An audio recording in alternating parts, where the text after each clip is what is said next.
Hello, everyone, and welcome to episode 188 of At Odds with Wrestling. Joe and Adam and the neighborhood is here because I'm not closing my windows. How we doing, Adam? Oh, look at that. See, I would open my window to the podcast studio, but for whatever reason, as soon as I open it, every motorcycle that has ever existed in Pennsylvania will drive by. Yeah, literally as we started recording here, I heard a bunch of cars going by, so it is what it is. Yeah. And Joe, here's the thing, man. When you keep me waiting to record a podcast, I end up lingering in the flea market a little bit more than I should. So right. That's dangerous. That's why we're late. It's because Adam was in the flea market, not because I was off gallivanting around the neighborhood on a school night going to see Doctor Strange, you know? Exactly. Put the blame on me. I'm fine with it. No spoilers, but if you're this invested in the Marvel movies and or you like the Sam Raimi films, I think you'll enjoy this. All right, I have, as Todd would say, I have sweat equity in the MCU, so I'm not tapping out now. Exactly. I've seen everything except for Runaways, but that's so you're like even the TV shows and stuff. Oh yeah, Agents of S.H.I.E.L.D., Agent Carter. All the Netflix stuff, Disney Plus, I've seen it all. You saw all the episodes of Inhumans that escaped? I suffered through. I'm the one person who saw them all, yes. And you saw Eternals? Yes. The one Marvel movie that I won't give 5 stars to. Oh, really? Yeah. It's one of those things where it's even a bad Marvel movie to me is good, but Eternals is just... It's so bad. So bad. And every single time I finish an episode of Moon Knight, Disney Plus is like, hey, how would you like to watch Eternals now? And I'm like, nope, I've already made that mistake. Not again. So, and again, we'll get into wrestling stuff here. But, we go to the movie and they do a little thing beforehand, whatever, the Maria Menounos thing, right? Oh, yeah. I'm very familiar with Maria Menounos. Go ahead. So they have some guy who's giving you the hype up for Thor, Love and Thunder, God and Thunder. What's the new Thor movie called? Love and Thunder. Love and Thunder. And it's here's a quick recap of Thor's whatever, right? And as they're doing it, they completely skip over part 2. Well, they mentioned not a lick of what happened in part 2. I think part 2 is probably in my bottom third of the Marvel movies, if not my bottom movie. It's not that it's bad. It's just that it feels like it's a movie where nothing happened. It's unremarkable is the best word for it. Yeah.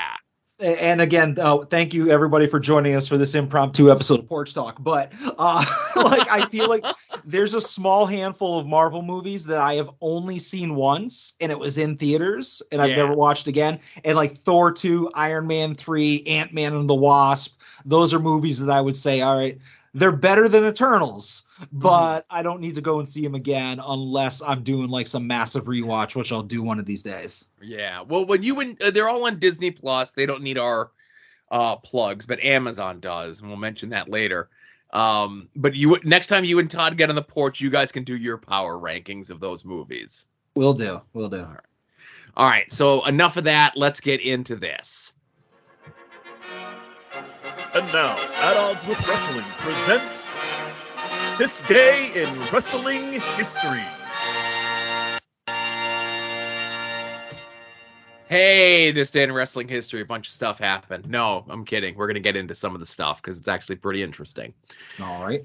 Head-to-head, 1997, Raw versus Nitro. Nitro's still an hour because they're being preempted by the NBA Finals. Nothing real major going on there, just the continuation of the Piper, Flair, Kevin Green, NWO program that's going on while Hogan's off filming some sort of movie that's terrible, I'm sure. There is a Regal versus Meng match that's on there that I'm sure is probably lots of fun and super short. Raw still trying to get their footing, still lots of rockabilly matches. Still trying to make Furnace and LaFawn a thing. But the two big things that happen on this, as we'd been building up over the last couple of weeks, last week's Raw was when the Anvil came back, and this is this episode of Raw is where Brett cuts the promo to officially like unify the Hart Foundation. Okay. That does remind me. I have to get on my next Photoshop. I have to Photoshop jackets, Hart Foundation jackets for me and Boar. Okay. Well, there's that picture that he tweeted out of Brett in the wheelchair. Yeah. Even if you just throw a picture of the Boar mask over Brett in that picture, I think that would be enough. It would, but I want to put myself over too. I got to get in there somehow. Be me, you, Tim, Boar, and then just leave the anvil as the anvil, you know? Yeah, you can't replace him. But also on this episode of Raw was the first of those. So it's the Mankind one is more famous. That happens later on this, like in the next couple months. But this is JR sitting down with not Goldust and Marlena, but Dustin and Terry, like out of gimmick, out of character. Yeah, no, I remember those. Yeah, so this was like, and this one isn't as memorable. This is kind of like cementing the face turn, but it's also like very strangely, weirdly trying to distance Dustin and Marlena from like the early Goldust stuff, which was very supposed to be like homophobic and gay baiting and that sort of thing. Yeah. And this was to kind of try to skew it more toward like he was bizarre and weird and all these other things, right? Yeah, he's troubled and he's channeling it into this character type deal. Sure. And we're gonna just jump around a little bit because this day 1 year ago was the AEW Blood and Guts match, the first ever Blood and Guts match, which was their War Games knockoff. Oh, this is the one where Jericho got thrown off the cage into like the totally real ramp, right? Right, he fell off into like a bunch of cardboard boxes, yes. And it was shot really well. I remember us lamenting that it could have been saved by some more ingenious camera work.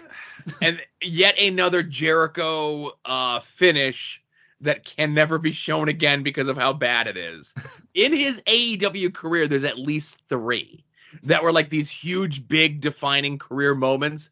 But because Jericho forgot to either know how to roll forward or, you know, the stage setup was really shitty, they could just never show them again because they look so bad. Yeah, but I mean, at least in this one, you can't blame the wizard. You know, you have to blame production. Blame the... When he was announced as that on Dynamite this week, I was just like, really? He's got to move the gimmicks, that's all. I guess. I haven't seen the wizard shirts yet, so thankfully. Your blocks on Twitter are serving you well. Yeah. But last but not least, a twofer on this day 20 years ago is when World Wrestling Entertainment officially became World Wrestling Entertainment. This was the beginning of the Get the F Out campaign. Okay. They definitely didn't hammer that hard throughout the episode, you know? It wasn't every 10 seconds. No, listen, it's rebranding. Vince knows what he wants to do, and if you believe Bruce Pritchard, and you know that I do, it was just one day Vince woke up and decided, what does Federation even mean? We're about entertainment, pal. And it was already like listed as World Wrestling Entertainment, like on the stock exchanges and stuff like that. It definitely wasn't because the lawsuit that was going on with the World Wildlife Fund came back up. Yeah. And they were brazen about it. None of that ever happened. It was just Vince woke up one day and just said, I like E's better than F's. We're changing everything. Yeah, I mean, they make movies, pal. So it's like, you don't need to use the W word or for wrestling and federation and all that stuff. Well, speaking of movies, also on this same day, with international time zones and everything else like that, today is the 20-year anniversary of The Plane Ride from Hell. Oh, so you're being all wibbly wobbly, timey wimey with time zones for The Plane Ride from Hell, but you won't let us include an awesome Kevin Nash promo, will you? Well, you know what? I think the Plane Ride from Hell has been done to death, and I was outvoted in the group chat in regards to this 2-1. So here we go, folks. I can talk about it all day, but I think sometimes a picture says 1,000 words. That's true. What I basically did here was I constructed a graph. Oh wow! And, All right. It starts in 1993. can see with Hogan and what he drew that year, which was after. This is all profits, of course. Profits to the WWF at that time was $20 million. Bret Hart took over $17 million. Nash, as the Diesel character, well over $100 million. That's without my merchandise. Yeah, huge spike in profits. Huge spike. Right there. Huge spike. Largest grossing champion in the history of the business, including merchandise. Merchandise would be a separate chart. Of course, Austin, a great run. Austin, nearly up there with my run, but nowhere close. And of course, the drastic drop off with Rock there after the Austin era. So that, in a nutshell, that kind of shows where the businesses went. Of course, at this time right here, the NWO spike that I, with me at the helm, would have surpassed all this and the $300 million. So really, you just took your spike from the WWF and moved it. and you just moved it over to WCW. Spiked them too. Right. Yeah. Wow. That's a lot of spiking. Imagine with me on Spike. So that promo was 16 years ago yesterday. But again, let's just say with time zones, maybe if somebody's watching a West Coast feed, maybe it didn't get uploaded to the was YouTube a thing back 16 years ago? Probably not. Like, it existed, but I think it was all cat videos. All right, fair enough. Yeah, I'm pretty sure I DVR'd it and didn't watch it until the next day, and that's what we're going by. All right, that counts. All right. Yeah. So yeah, an eventful day in wrestling history.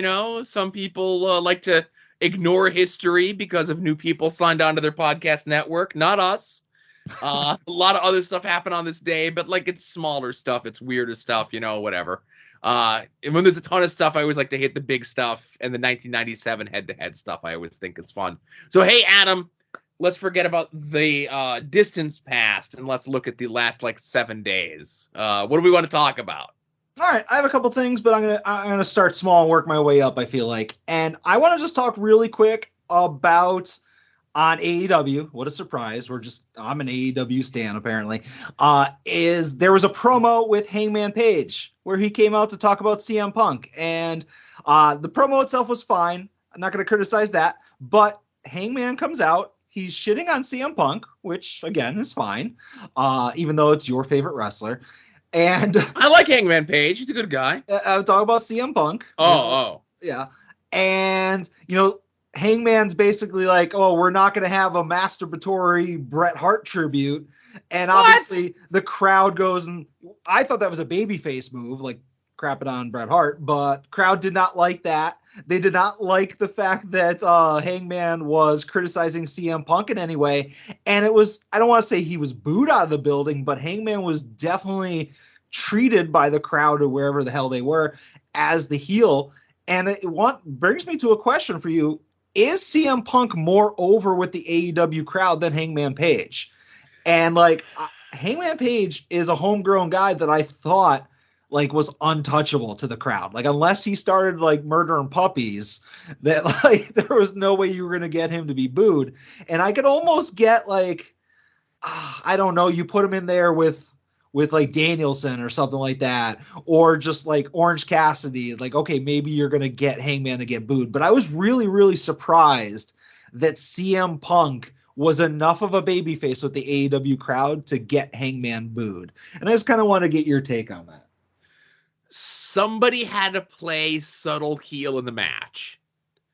And I think it would be easier to get Hangman to be subtle heel, especially with this promo, than it would be Punk to be subtle heel in this match. Now, if things were different, obviously if this match was taking place at a pay-per-view in Chicago, you wouldn't even have to do this. Punk's getting cheered over Page, whatever. If this was taking place in a different, maybe what would be considered a Hangman-friendly area, Virginia, Texas, places like that, I don't think they would have needed this promo. Vegas is neutral. We don't want to have a weird split reaction. We don't want to have a weird half boo, half cheer for Punk, half boo, half cheer for Hangman. This is our way, 3 weeks out, whatever it is from the pay-per-view. It's not like they're turning Hangman heel after the match. when Hangman wins and him and Punk shake and kiss and whatever, everybody goes back to being babyfaces again. This was just a way so that the fans know going into that match who to cheer for and who to boo for. I get that, but like AEW did the same exact thing with CM Punk when he was feuding with Eddie Kingston. They had CM Punk be a little bit more heelish. So like it's already established that he can kind of go both ways, and CM Punk to some people might already be a slightly unlikable person.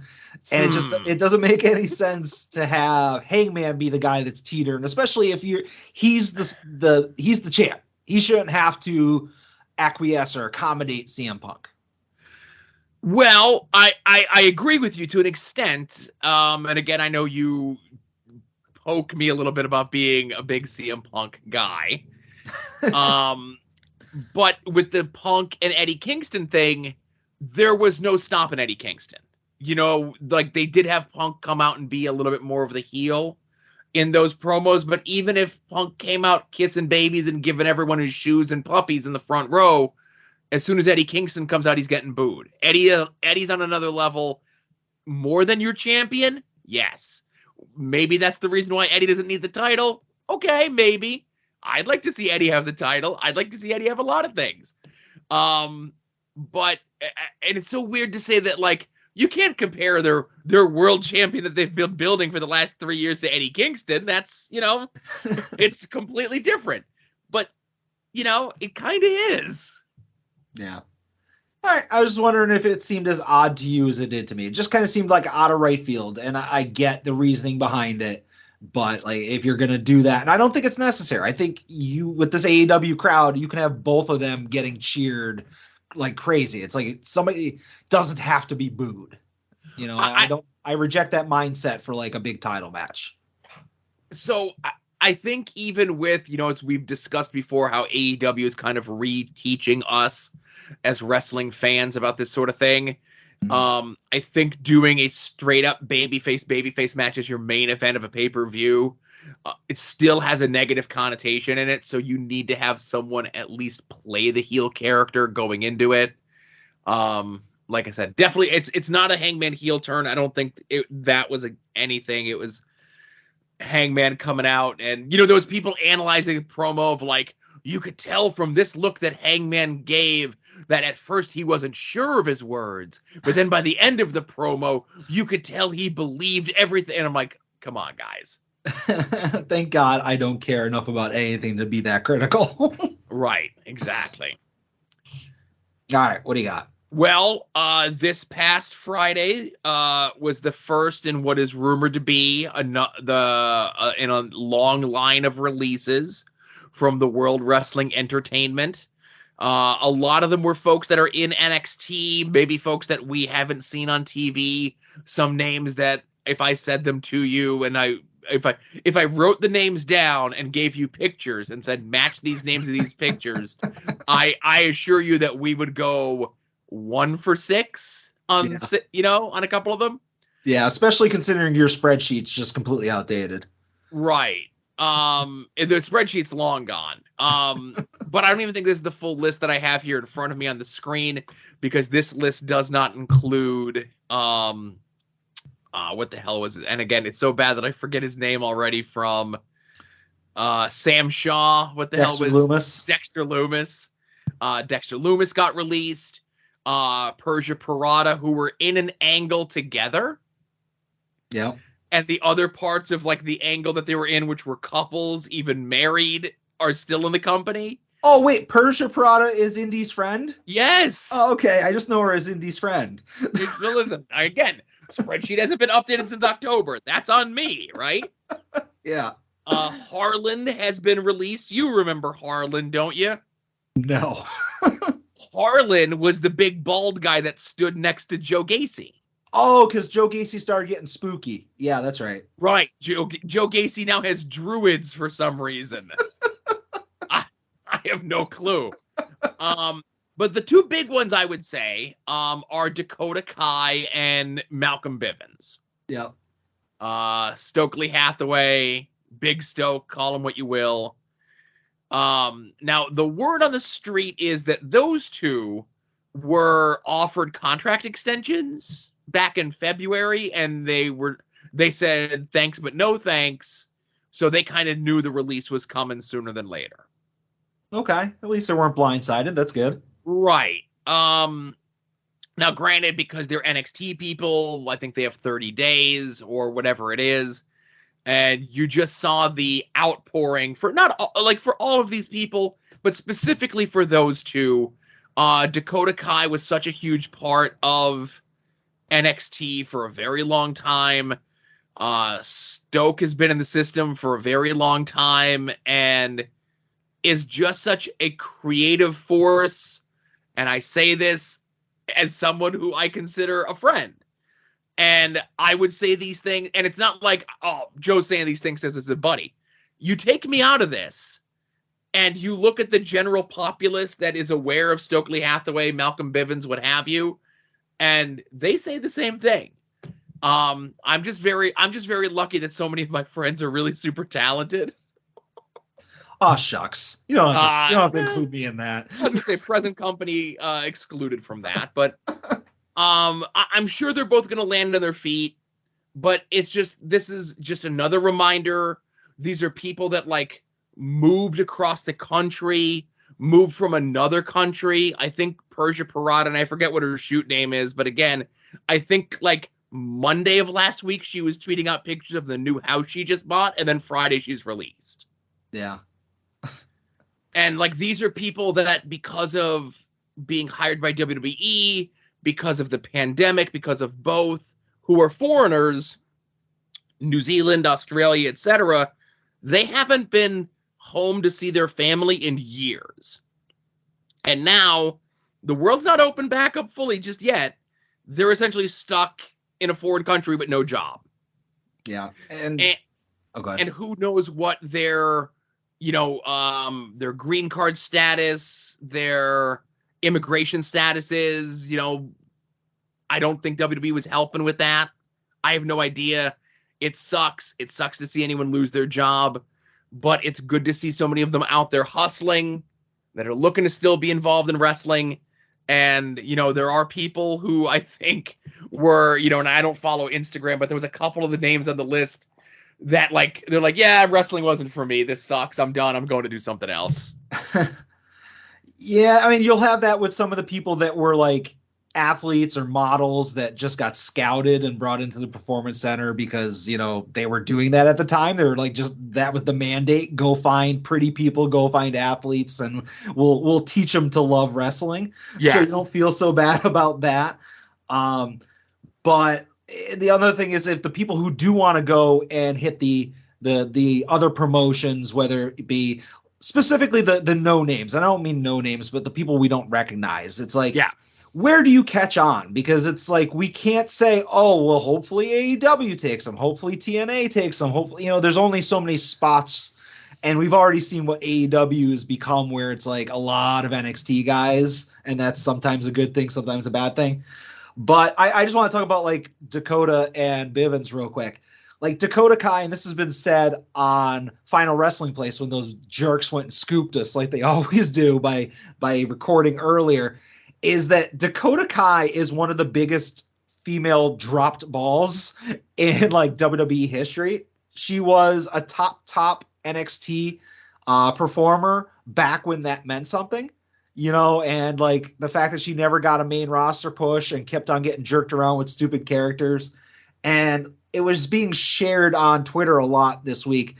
Her heel turn on Tegan Nox during War Games was one of the probably the best heel turns in NXT, and you had this amazing character, and then you obviously did the Diesel and Shawn gimmick with her and Raquel. There was a lot of money to be made, and they just consistently just fucked it up. So hopefully she catches on somewhere else. She's awesome.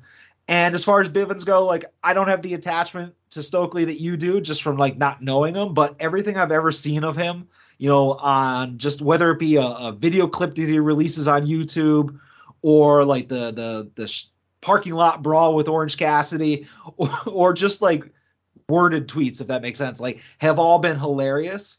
And if WWE had any kind of mainstream presence that it used to have, he would be like a mainstream star now. He should be in commercials. He should be a pitch man for like, Coca-Cola or something like that. He should have a late night talk show.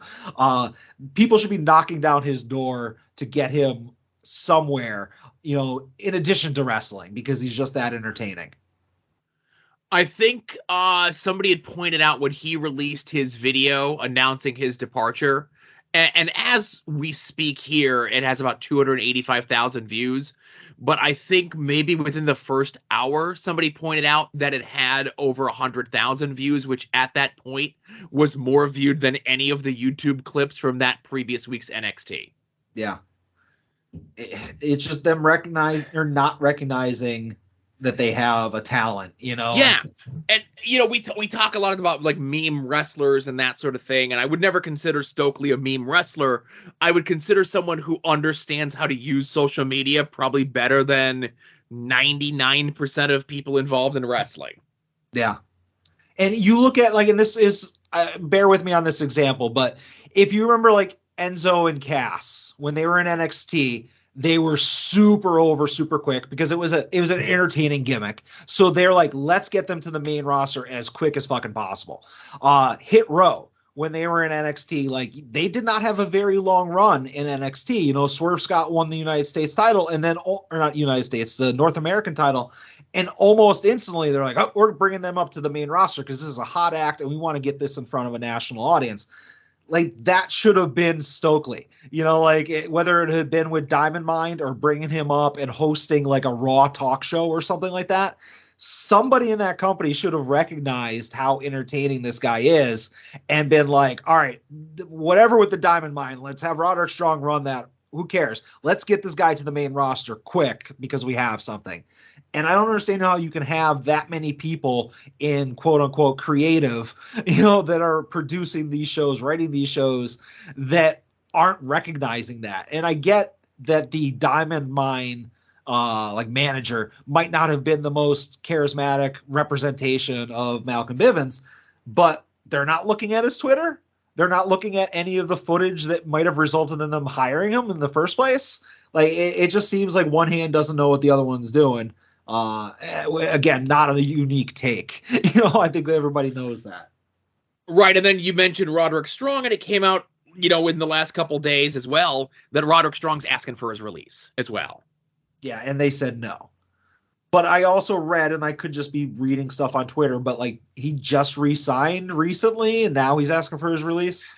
Yeah. I think it was within the last 6 months. I think it was, it was probably around February. And again, I can't say for sure. I don't know everyone's timetables, but I would assume that it was probably around February where he signed they offered him the extension. He signed and now has signer's remorse. Yeah. He's seeing how the Undisputed Elite is over on the other show. Wishes he was there. Or Ring of Honor or whatever. Right. Yeah. All right, Joe. Well, I have a follow-up to you talking about the releases. Oh, okay.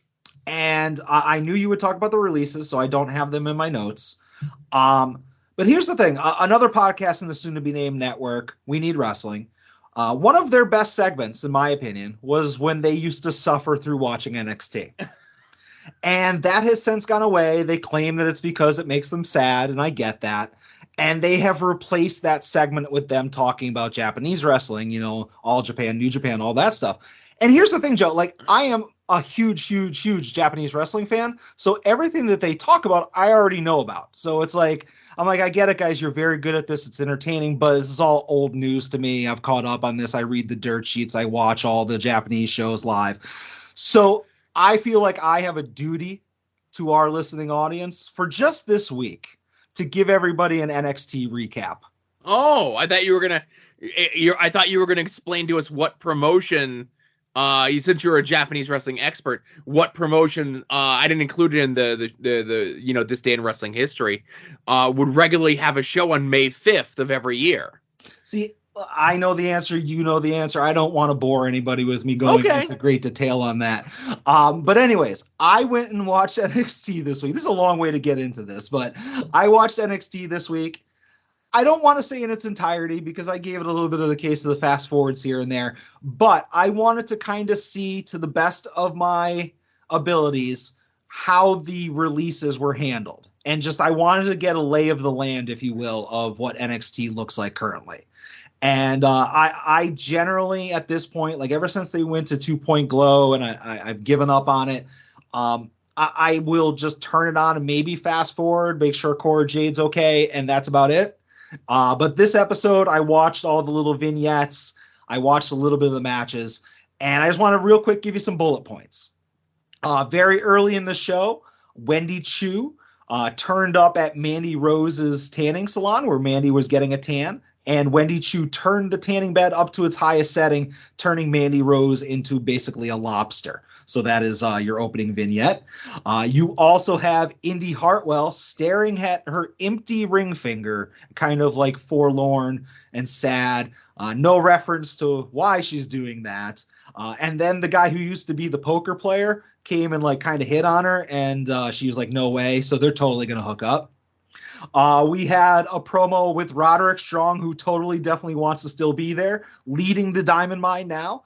And he's basically shit talking the Creed brothers. So I'm sure they're going to have the Creed brothers destroy Roderick Strong to really teach him a lesson. We had a sit down mob style meeting between Legado del Fantasma and Tony Pepperoni's crew. And Tony Pepperoni has a consigliere now. And they reached a very tentative peace agreement because it's best for family business.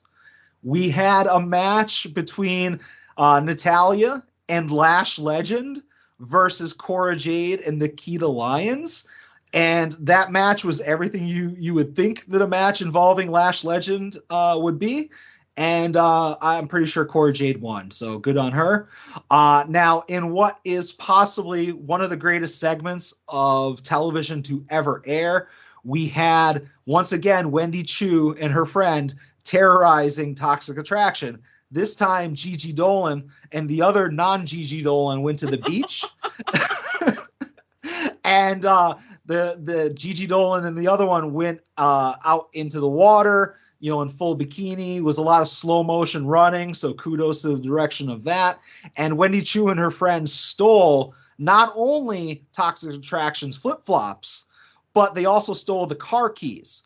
So I'm like, oh, what are they going to do? Are they going to steal the car and make them walk all the way back to like the hotel on the hot concrete? Well, you're half right, Joe. They stole the car and moved it about 20 feet away. So yes, Toxic Attraction does have to walk on the hot concrete, more like hop. And I appreciate the hopping, but yes, the car was about 20 feet away and they had to walk on that. So point for Wendy Chu and her friend. Next up, we find out that Legado del Fantasma, oh, there was a double cross, Joe. They took out Tony Pepperoni's consigliere, and I really enjoy saying Tony Pepperoni consigliere. And so that guy got taken out, so maybe the peace agreement is not actually true. And in our main event, we had Braun Breaker versus Joey Gacy, and I did not know that Braun Breaker, before he comes out to his match, actually flips a real breaker, Joe. I did not know this. So they have a match, Braun Breaker wins, and then Spooky Druids come out, as you said. The end. So that is your NXT recap. Do not expect this to become a weekly segment. Sounds like I'm missing a lot. Sounds like the show that I abandoned some 7 months ago is doing fantastic. Yep. Now, I will say I do watch a lot of clips of NXT online. It's mostly Lash Legend and Nikita Lyons matches because they're real funny. I did watch the clip of the bit with Indy Hartwell and Duke Hudson. I still remember his name. Yeah. And the funny Joe Gacy spooky segments I watch, you know. Didn't he used to be just like a right-wing not conspiracy guy? He was a super woke. Oh, okay, but like kind of like antagonistically, like, oh, I'm doing it like in your face type of deal, right? Yeah. Okay, I don't know how that became I'm a serial killer with a rape dungeon. Gradually, obviously. So, Bruce watched a Serbian film for the first time and said, "Hey, what if?" Now, granted, he only watched clips of it on YouTube. He didn't watch the entire movie, and it was in a different language and not subtitled, but he got the gist of it. Listen, definitely no Spectrox involved either. But, yeah, I wonder how long, we talked about deals and stuff. I wonder how long the NXT deal on USA is, and I wonder how quickly, when that's over, that it goes back to being a network Peacock exclusive and not being on an actual network, so they can let these people learn how to fucking wrestling in peace. Yeah. Like, obviously the information is probably out there. I just don't care enough to pay attention. Like, I'm sure there's been a drop in ratings since they've gone to 2 Point Glow, but like, is it still getting better ratings than like an episode of like Law and Order, like a repeat, or whatever it is that they would put in that spot? I guarantee it's not getting what they negotiated for. Like, whenever they signed the deal, they were probably, executing a certain amount of rating. So it's probably not making USA happy, but it's probably still better than other junk, is what I'm getting at. Right. I think the ratings are pretty low. But I'm still not going to watch. Yeah. Well, like I said, I'll keep checking in on certain talents, making sure they're okay. I'm surprised that you didn't just review the 2 Toxic Attraction segments. Well, I did rewatch them several times to make sure I didn't miss anything. Several times. Does YouTube have a slow motion feature? Does now. All right. Last but not least, at least for me, is apparently Freddie Prinze Jr. is starting a wrestling promotion. Now I'll say this, Freddie Prinze Jr. is a lifelong fan of professional wrestling. He's formerly been on the writing team for World Wrestling Entertainment. He's even been in skits on WWE TV. If you remember, he might have been like a doctor in one of the weird Vince McMahon dream sequence things, right? Yeah. And this came out of his plan, and everyone kind of memed it of what their version of wrestling was going to be, and everyone's was hilarious. If I didn't like all of them, it was just because there were too many jokes, and I was laughing too hard, and I couldn't like everyone's jokes. You were catching your breath. You couldn't... Yeah. So plans to start in the next 18 months, wants a 2-hour show, has the money for a 3-year plan, which I, put a little check mark next to. Storylines based in reality, men and women given equal time, put a little check mark next to that. Wants to own the space it's filmed in, has no TV contract yet, pencil, little question mark next to that, and wants to be a SAG show. And I put like a big underline on that one, right? Okay. Lots of good ideas, okay? He has the money, and he's willing to spend the money, and this is not my original idea. And a lot of other people tweeted this out. Hey, Adam, do you know how to make a small fortune in wrestling? How, Joe? Start out with a large one. So there's a lot of people out there. There's a lot of unsigned people. I have this tweet bookmarked. If you listen to Long Box Heroes After Dark a couple of weeks ago, I give a lesson on bookmarking. I'm going to revisit this tweet in like 18 months to see how we're coming along with this. Yeah. This could either be like PWG Light, which is what it probably is going to feel like since he's a West Coast guy, and that's like the most heavily influential promotion on that coast. Could this be the Jeff Katz Wrestling Retribution Project? I certainly hope not. The key thing is the fact that he has money and is willing to lose 3 years worth of money to run a wrestling promotion. This was in my notes from last week. And I tell you, the listener of the show, and you, Adam, again, if you can fit it into your busy schedule, I know a lot of people don't like the greatest Intercontinental Champion of all time, one of the members of the Four Horsemen, the NWO, the Bullet Club, the last real outlaw in professional wrestling, Double J. I recommend to you go and listen to any of the TNA episodes. And then I say, listen to them as much in chronological order as you can to really see in 2002 to 2007 money, how much money it takes to get a promotion with TV clearances off the ground. Mm-hmm. And then run those through one of those inflation calculator things that are online that says, well, in 2005, if Double J and his family were spending $30,000 a week just for the prime time spot on Fox Sports Net of 3 o'clock on Fridays, not including flying all the talent from Nashville to Orlando, not including paying the talent, not including production, not including everything else, just 30 grand a week for that time.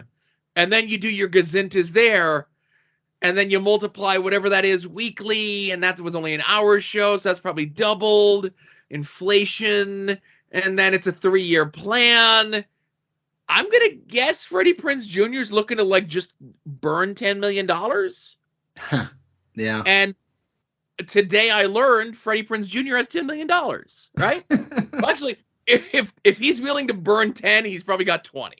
Yeah. That being said, I'm all for more wrestling because more wrestling promotions that come up is more opportunities for people that I know, people that I'm friends with, people in the business to get a paying gig in professional wrestling, be on TV.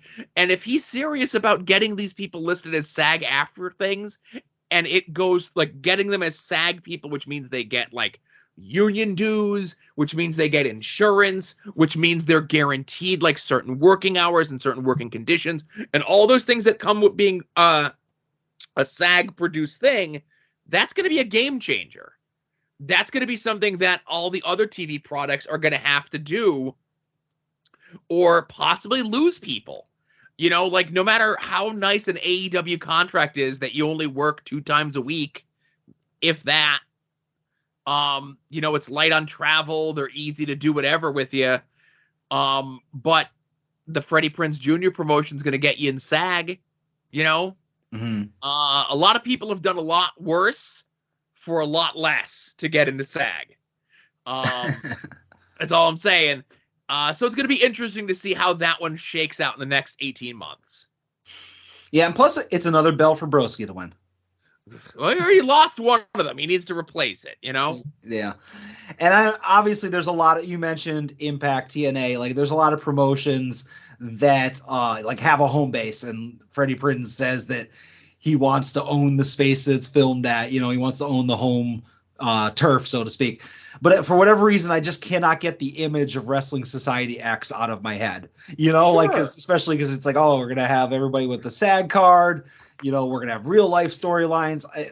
It just sounds like a gimmicky thing like Wrestling Society X, or Lucha Underground. And I don't know, whatever. I'm fine with it.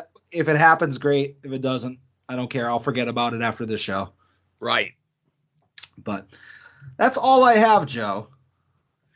Well, again, let's not dilly-dally. Let's move on to the next thing on the schedule here. It's Sami Zayn's kicking down to the ring. It's Kofi Kingston doing his thing. Ruby Soho. on the show. Bryan Danielson. No. Is it the big dog's yard? Let's find out. Does Joe know the card? When I finally get around to releasing and selling the official music of the soon-to-be-named network CD and cassette, I'm going to need both the original version and the updated version. So can Cannon get those over to me, and maybe I'll cut you in. I keep everything, man. I got it all. And David has them all up on a secret SoundCloud. So he's making his money. Yeah. Oh, so if you know the cheat code, you can listen to it there. Mm-hmm. All right. So, Joe, this weekend we have a premium live event, and that is WrestleMania Backlash. And looking at Wikipedia, the most trusted source of all wrestling information, I just started, when I was about to click on this, Backlash 2021 was main evented by Roman Reigns versus Cesaro. So it's interesting on how far things go a year. Right. But this year, WrestleMania Backlash has 6 announced matches, according to Wikipedia. Ooh. Joe, do you know the card?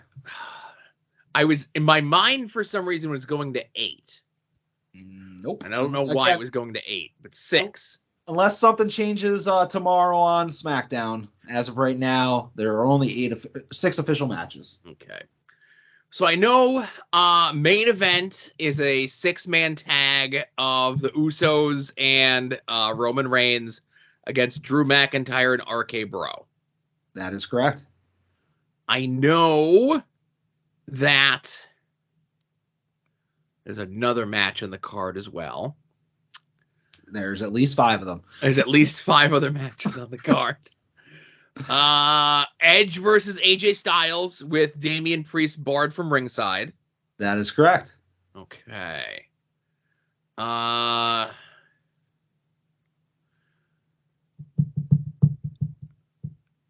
don't like there to be this much dead air on the show. Have they announced officially Becky versus Asuka? They have not. Okay. They're probably saving that for a real pay-per-view. Charlotte versus Ronda Rousey in a submissions match for the SmackDown Ladies title. Specifically an I Quit match. I Quit match. Okay. And what I'm sure will not at all be a lazy walkthrough of a match. Oh, boy. And that's all I got. Oh, man. Yeah. What about the biggest sports entertainer in the history of wrestling, Cody Rhodes? Oh, Cody versus Seth. Seth freaking Rollins. And, Yeah. Joe, again, if you're standing, I need you to sit down because these other 2 matches are going to put butts in the seats. All right. Bobby Lashley versus Omos. All right. And not to be outdone by that, like the mega powers are colliding, exploding, whatever. Happy Corbin versus Madcap Moss. So, are we at the point yet where when it's the weekend of a non-Big 4 WF pay-per-view, we can call those shows a wash and like actually watch something good? Like, I don't think I'm like looking at that card. If they announce Becky versus Asuka, I'll watch that. Yeah. Anything else, I'll just catch like the recaps and stuff that go up on YouTube. Yeah, if it was Drew McIntyre versus Roman Reigns for the title, I would watch that. Yeah, but again, they're going to save that for a real pay-per-view. They're not Sure. going to put it on Backlash. Yeah, like, or even, I'll be honest with you, if it was Usos versus RK Bro and the tag titles were on the line, I would check that out just to see if the Bloodline gets the belts. Yeah. You know, but this match has no stakes. I don't know, you know, are they still protecting Roman? Is he injured still? I don't know what the reasoning for it. Or it could just be like you said, they just don't want to waste a good match on this pay-per-view. Right. Yeah, so like this entire show is a skip for me as it stands right now. Can you believe, and I say this every single time we do Does Show Know the Card, that there is a match, if you told 2020 or 2019 Adam that I was about to watch AJ Styles versus Edge, and I was going to be like, nah, I'll pass. Like, can you believe how ridiculous that would sound to us 3-4 years ago? But Yeah. now I'm like, yeah, no, I have zero interest in seeing that. So this got bumped from last week because of all the shit that was going on with women's wrestling last week. But I know why the Edge thing isn't working, right? Okay. And I may have made this reference before. Do you know the comedian Alonzo Jones? I do not. Alonzo Jones is a comedian who wears a cowboy hat. Okay. And the punchline, like he tells his joke, set up punchline, and every joke is tagged with him saying hamburger. Okay, I know that for some reason. Okay. So the problem is he's got a lot of gimmicks going on, right? Yeah. Now, if he just had the cowboy hat, I'm with you. If he just said hamburger, I'm with you. The problem with Edge is he's spooky. He's also always been spooky. He also has a stable that's the Brood, but not the Brood. He also cuts like long-winded promos up until this week that they didn't have in front of a live crowd because they needed to pipe in the booze.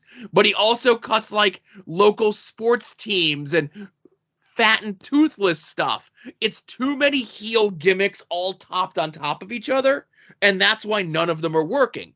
Pick one. Pick one and go with that one. Right? I'm just popping at Edge saying hamburger. Right. Now, again, if he comes out on the Raw after Backlash and he's wearing a cowboy hat, I'm like, okay, I'm back in. To just go back to something you said before where you're like, oh, can we just go ahead and skip these pay-per-views that mean nothing? And I assume you mean to go ahead and do homework during those weeks? Yeah. Hell no. All right. These are my weekends off, Joe. Fair enough. But yeah, so honestly, there's nothing on here that's compelling. The what do they say? The bloom has fallen off the rose on Cody Rhodes. I have no desire to see him anymore.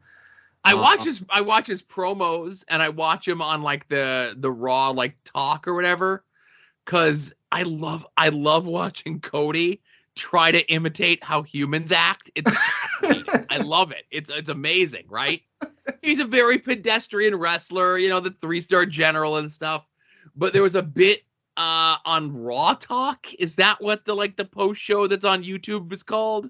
Let's say yes. Okay, where he's interviewed by the Irish guy who's a backstage interviewer, right? Drew Gulak.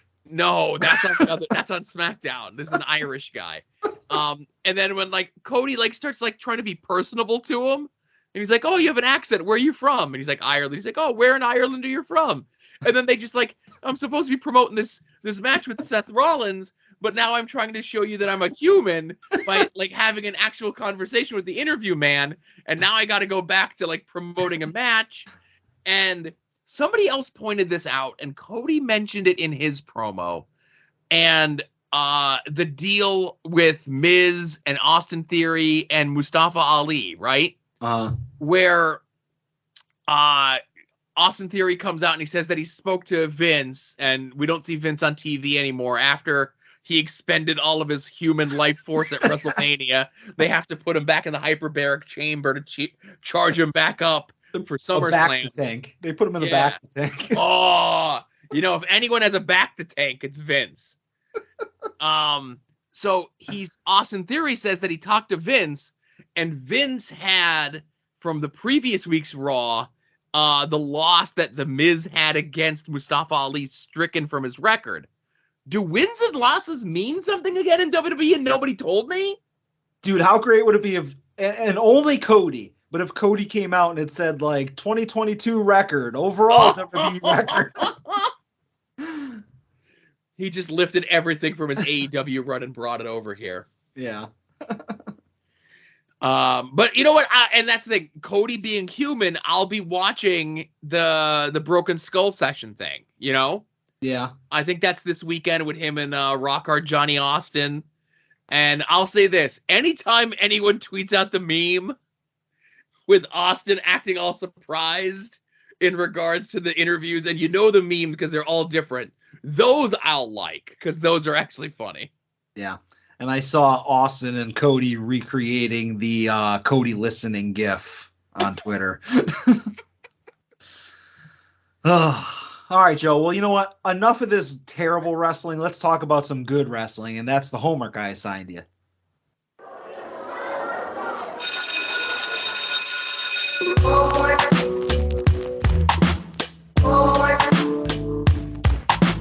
Homework. It's an obligation you owe your family and yourself. Homework. Homework. It's an obligation you owe your family and yourself.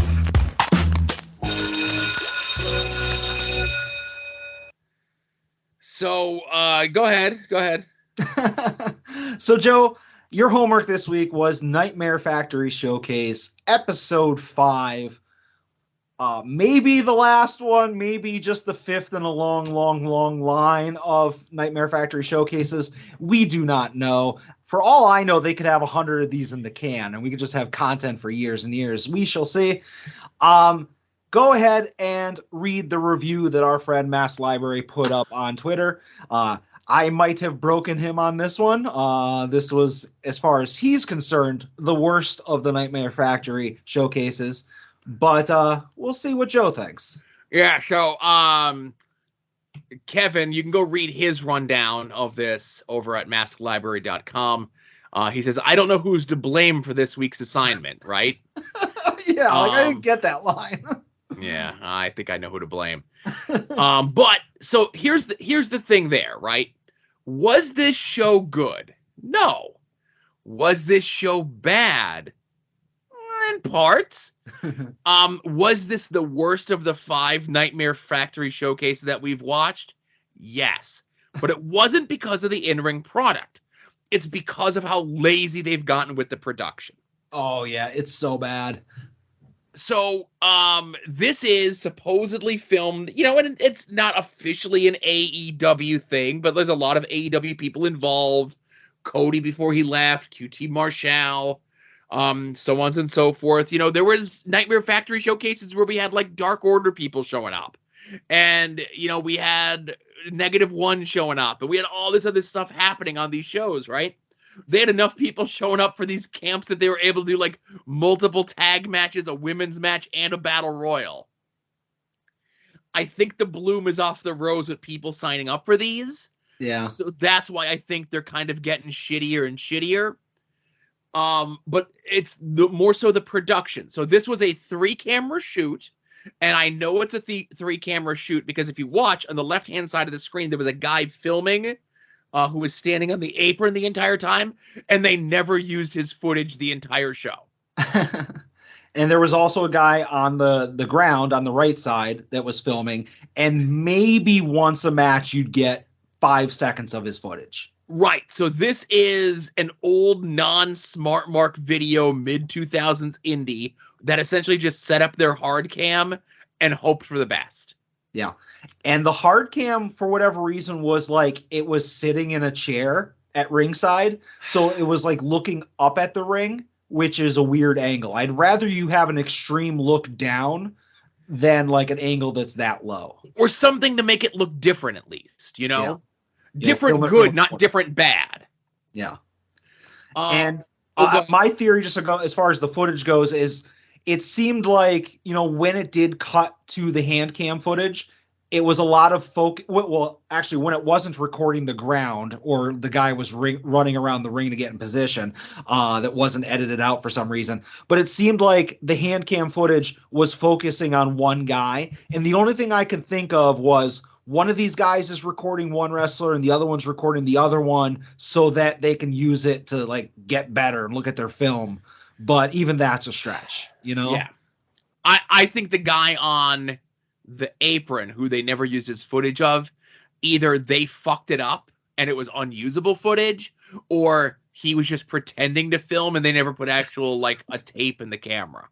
Or it's like, when you're playing like your little brother in Super Mario Brothers and you give him the controller that's not plugged in. Yeah. And just one other thing as far as production goes, I know we like to gentle ribbings towards the commentary on these shows. I could not hear the commentary to criticize it. Thank you. You beat me to that. So I wrote down, because I had to do this because on this YouTube video, like many YouTube videos, you could put closed captioning on. And I did this because obviously it was Glacier, but his podcast partner was Jesse Jordan, not Jordan Jesse Go. And I had to pick that up from the closed captioning because I would say for 85% of the show, the commentary was inaudible. You could not hear what they were saying. The crowd was louder. The bumps in the ring were louder. Now, granted, the entrance music wasn't louder. The entrance music and the commentary were on the same track, which was very low. Everything else was on a different track, which was very high. Yeah. Well, maybe by the 10th show, they'll get it together. Nah, I doubt it. We'll find out. So let's get to the show itself. So the opening match is Liam Cross versus Matt Honey. And I do want to say this just so I'm not hitting it every time. One positive to the show, always every match could have had like 2 minutes shaved off, but every match was between 8 and 9 minutes. Yeah. Nothing overstayed its welcome, but everything could have had like a minute or two cut out. I liked Matt Honey's look. I liked that he had a nice presentation jacket. And I also liked that his mom was there. Yeah. So we do a bit where Liam Cross, he did like a knee lift, right? He did like a running Mr. Wrestling 2/99 Lazy Raven knee lift that looked really good. So I won't rag on him too much for his back elbows in the corner looking real shitty. So there's a bit where Matt Honey makes his comeback, right? You know? Yeah. He's the baby face of the match, and he goes to pull the straps down, and he kind of gets caught in his own straps, and I'm not going to give him shit for that, right? But then he goes and he hits his big move on the guy, and they're close to the ropes, and he goes for the cover. And as he's going for the cover before the referee comes down, he pushes his opponent's leg onto the rope for him to break up the pin. Okay, yeah. So again, maybe poor ring awareness by Liam Cross, better ring awareness by Matt Honey. Matt Honey gets the win with a jackhammer, which is like one of like several jackhammers on the show. If you remember the last Nightmare Family show, like everyone did the Danielson Busaiku knees. This show, everyone was doing the jackhammer. It was the move that they were training on the last day of training. You know, Right. when you get a word of a day calendar, you got to work it into your vocabulary. Right. So this match was fine. Again, these are two, you know, whatever. Cody told us at the beginning that he didn't say everyone is having their first match, but these are a lot of guys that are having their first match, or guys that have been wrestling for like less than 3 years. So again, it's tough to rag on them, but again, the presentation did them no favors. Absolutely. So next up, we have JDX versus Dr. Asa, who's not my son. It's your son from the future. My son from the future, who is a 50-year-old man. Joe, in my notes, the only thing I have here to tell me who's who is it says JDX versus Dr. Asa, and in parentheses, old. So I'll say this, JDX had a good look, right? He had the best gear on the show of anyone. Most notably, the vest that he came out wearing, and it had JDX on the vest in the same font as the logo from the Martin Lawrence TV show Martin. Okay, I didn't catch that gets pluses for me, and he did a really good job of doing his best with Dr. Asa, who gets the win in this match. Yeah, JDX was definitely bumping around. Asa was very immobile. You know, he had a couple furies with some punches. And as far as JDX's gear and his look, he's the only guy on this show that doesn't look like he's like attending fantasy wrestling camp, you know? We're going to come back to that at the end of the conversation, at the end of the review on this, right? Gotcha. All right. So next up, we have the American Ninja, Ryan Dodson, taking on the Don. The Don of all Dons, Adam. Yep. And if you didn't watch this show, I'm going to paint a picture for you, everyone listening at home, so you know what the Don looks like, right? The Don is wearing a weightlifting belt that says the Don on it. He comes out and cuts a long, rambling promo that goes nowhere. He's wearing a scarf as well. And he also has MJF's haircut. But he's like MJF, like 100 pounds lighter, let's say. Yeah. So he certainly wears his influences on his sleeve, if you will. Ryan Dodson's very athletic. And you have to be a guy who goes and competes on American Ninja Warrior. I did not go and look up his thing on American Ninja Warrior, but I'm going to guess he didn't win because they would have said that he won American Ninja Warrior, not competed in American Ninja Warrior. Ryan Dodson wins with a handspring cutter, which was the second most used move on the show behind the jackhammer. Yeah, and I just have a couple notes because I know you are a big fan of certain things during promos. Yes. And I wrote down a couple sentences here from the Don's promo, and he said, "At the end of the day, when the rubber hits the road at the end of the day. Because he wanted to hammer home that at the end of the day thing. He brought that in twice. I like the fact that the Don is maybe like 6 foot and like 200 pounds.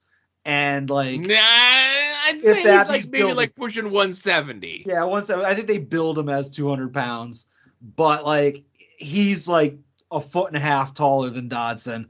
And so just want to throw that out there for perspective. And Joe, I don't know if you've noticed, this is the third match in a row where the baby faces won. Right. Hopefully they'll mix it up a little bit as we go along. So next up, we have Beast from the East, not Bam Bam Bigelow, taking on Ezio Orlandi.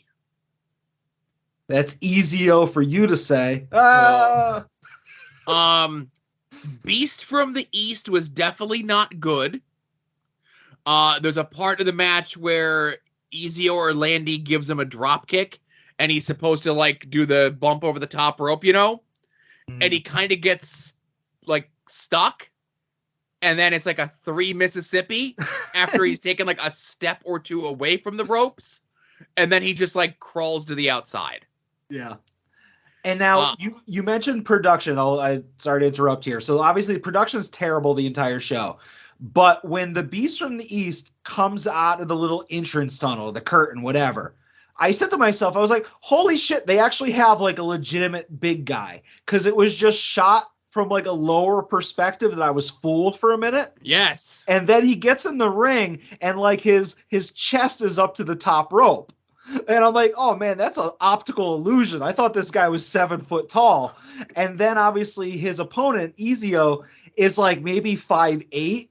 And commentary's talking about how these are just two giant bulls that are going after each other.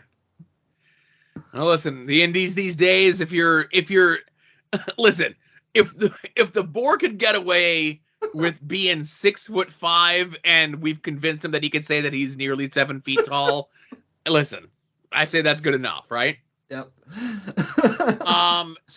And I didn't mention it as much in the previous match because at least the Dawn of all Dawns had a custom weight belt that said the Dawn on it. This is the beginning of everyone starting to wear off the rack wrestling gear that says Under Armour on it. Yeah. Yeah. Okay. It's fine. All right. Well, money into your work. Whatever. Yeah. Next up, go ahead. Joe, a wise man once said he can only control 3 things: your physique, your attitude, and your gear. No. Kevin Nash said it's all about the money and the miles. I don't know who you're talking about. Okay, yeah, I don't know who it was. So next up, we have Pedro Pablo taking on Tony Vincita. Okay. So Pedro Pablo comes out. He's got a nice presentation robe. He's got a crown that he's wearing that falls off when he gets into the ring, and he no-sells it. Now, I know Kevin gave him a lot of shit for his promo, but I will say this. He's not a native English speaker as a motorcycle drives by my house, and I don't care. He's not a native English-speaking person, so his English was a little suspect, but I thought he did a perfectly acceptable promo. I think it was a perfectly passable Pedro Pablo promo. Right. I will say, though, for a good majority of this match, and I don't know if it was the fact that Pedro Pablo was wearing white tights, my boy, or the fact that he was very excited to be wrestling as part of the Nightmare Family Showcase, but for a good portion of the match, it looked like he was wrestling with a boner. Well, Vincita was like jacked, so, right. Whatever you're into. So Vincita wins, but Pedro Pablo attacks him, only to bring out Satnam Singh, the big star on AEW TV, going after Samoan Joe for the television title, comes out and attacks Pedro Pablo, and the commentators didn't know this person's name. Yeah, they're like, oh, this young man, huh? And like he choke slams Pedro Pablo. And like, okay, like he picked him up and slammed him down pretty stiff, but whatever, little guy, he could take it. But then Satnam Singh, pronouns, pal, Satnam like labored to get Pedro up in a power bomb. Oh yeah, I was concerned. It looked like things were gonna go sideways on that power bomb. Yeah, like this dude's like 100 pounds, and you're struggling to get this guy up. That was scary. And Joe, just in case you're keeping score, the 5th in a row babyface win on this show. So next up, we have a tag team match of Guillermo Rosas and Lesnar Guerrero taking on the team of KJ Impala and Fabio Pardo. If I wanted to go back and watch this match with the closed captioning on again, I don't think Glacier knew who was who on the babyface team. Yeah. He kept calling them the same name interchangeably. This was a standard run-of-the-mill tag team independent match. Nothing special, nothing out of the ordinary. The babyfaces win with Gallows and Anderson's finisher. Magic Killer, whatever the fuck it's called. And again, not bad, but nowhere near being good. Yeah. As you said, the 6th match in a row where the babyfaces win. And I did not steal this joke from Mass Library. I had this in my notes. But one of the baby faces, I don't know which one, I just have in my notes, receding hair Bandito. He went to the same back tattoo artist as Icarus. So that's a double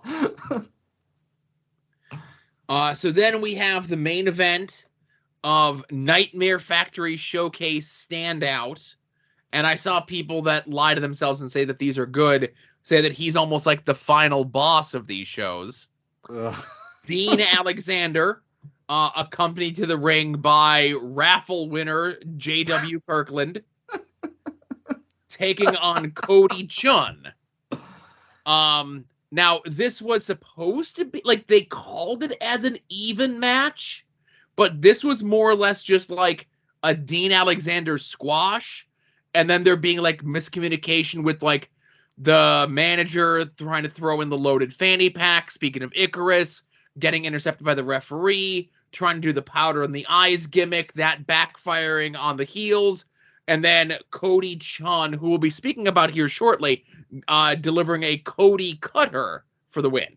Yeah, I have here that at one point Kirkland accidentally threw a bag of Coke into the face of Dean, allowing the American Nightmare student Cody Chun the win.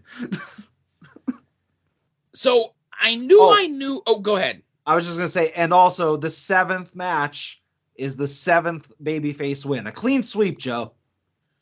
Good, I'm glad. This is the way that you build heat and things, and I don't know what the hell you're doing.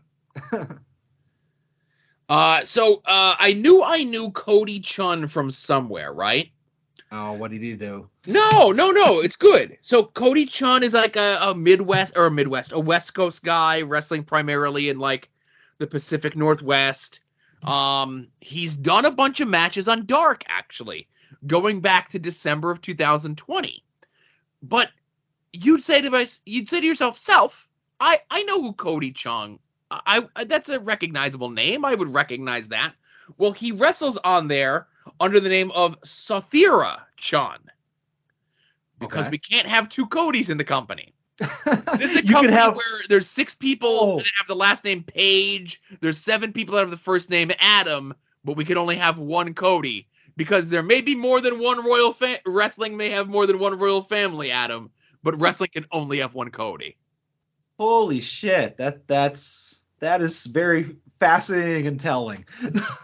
It was pointed out to me in between Cody leaving AEW and joining World Wrestling Entertainment that they changed this kid's name because of Cody's departure.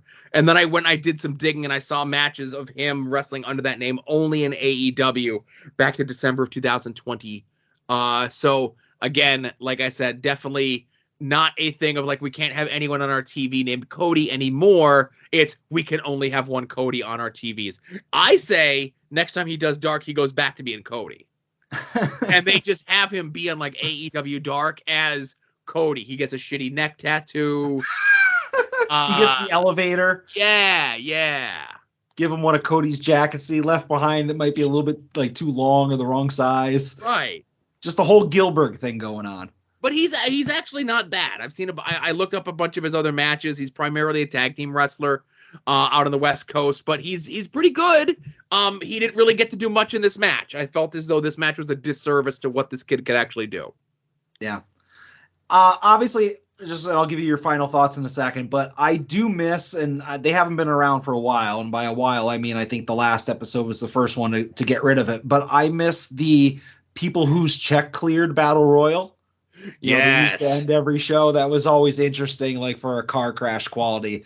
But yeah, so 2 shows in a row without one of those. So I'll just finish it by saying this.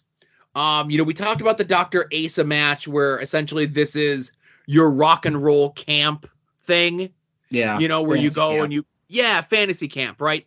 So I think that's what these need to do. They need to go away from taking actual independent talent and getting people like with zero experience, run them through a 12-week course to have a match and put them in there with someone that could carry them to a halfway decent match.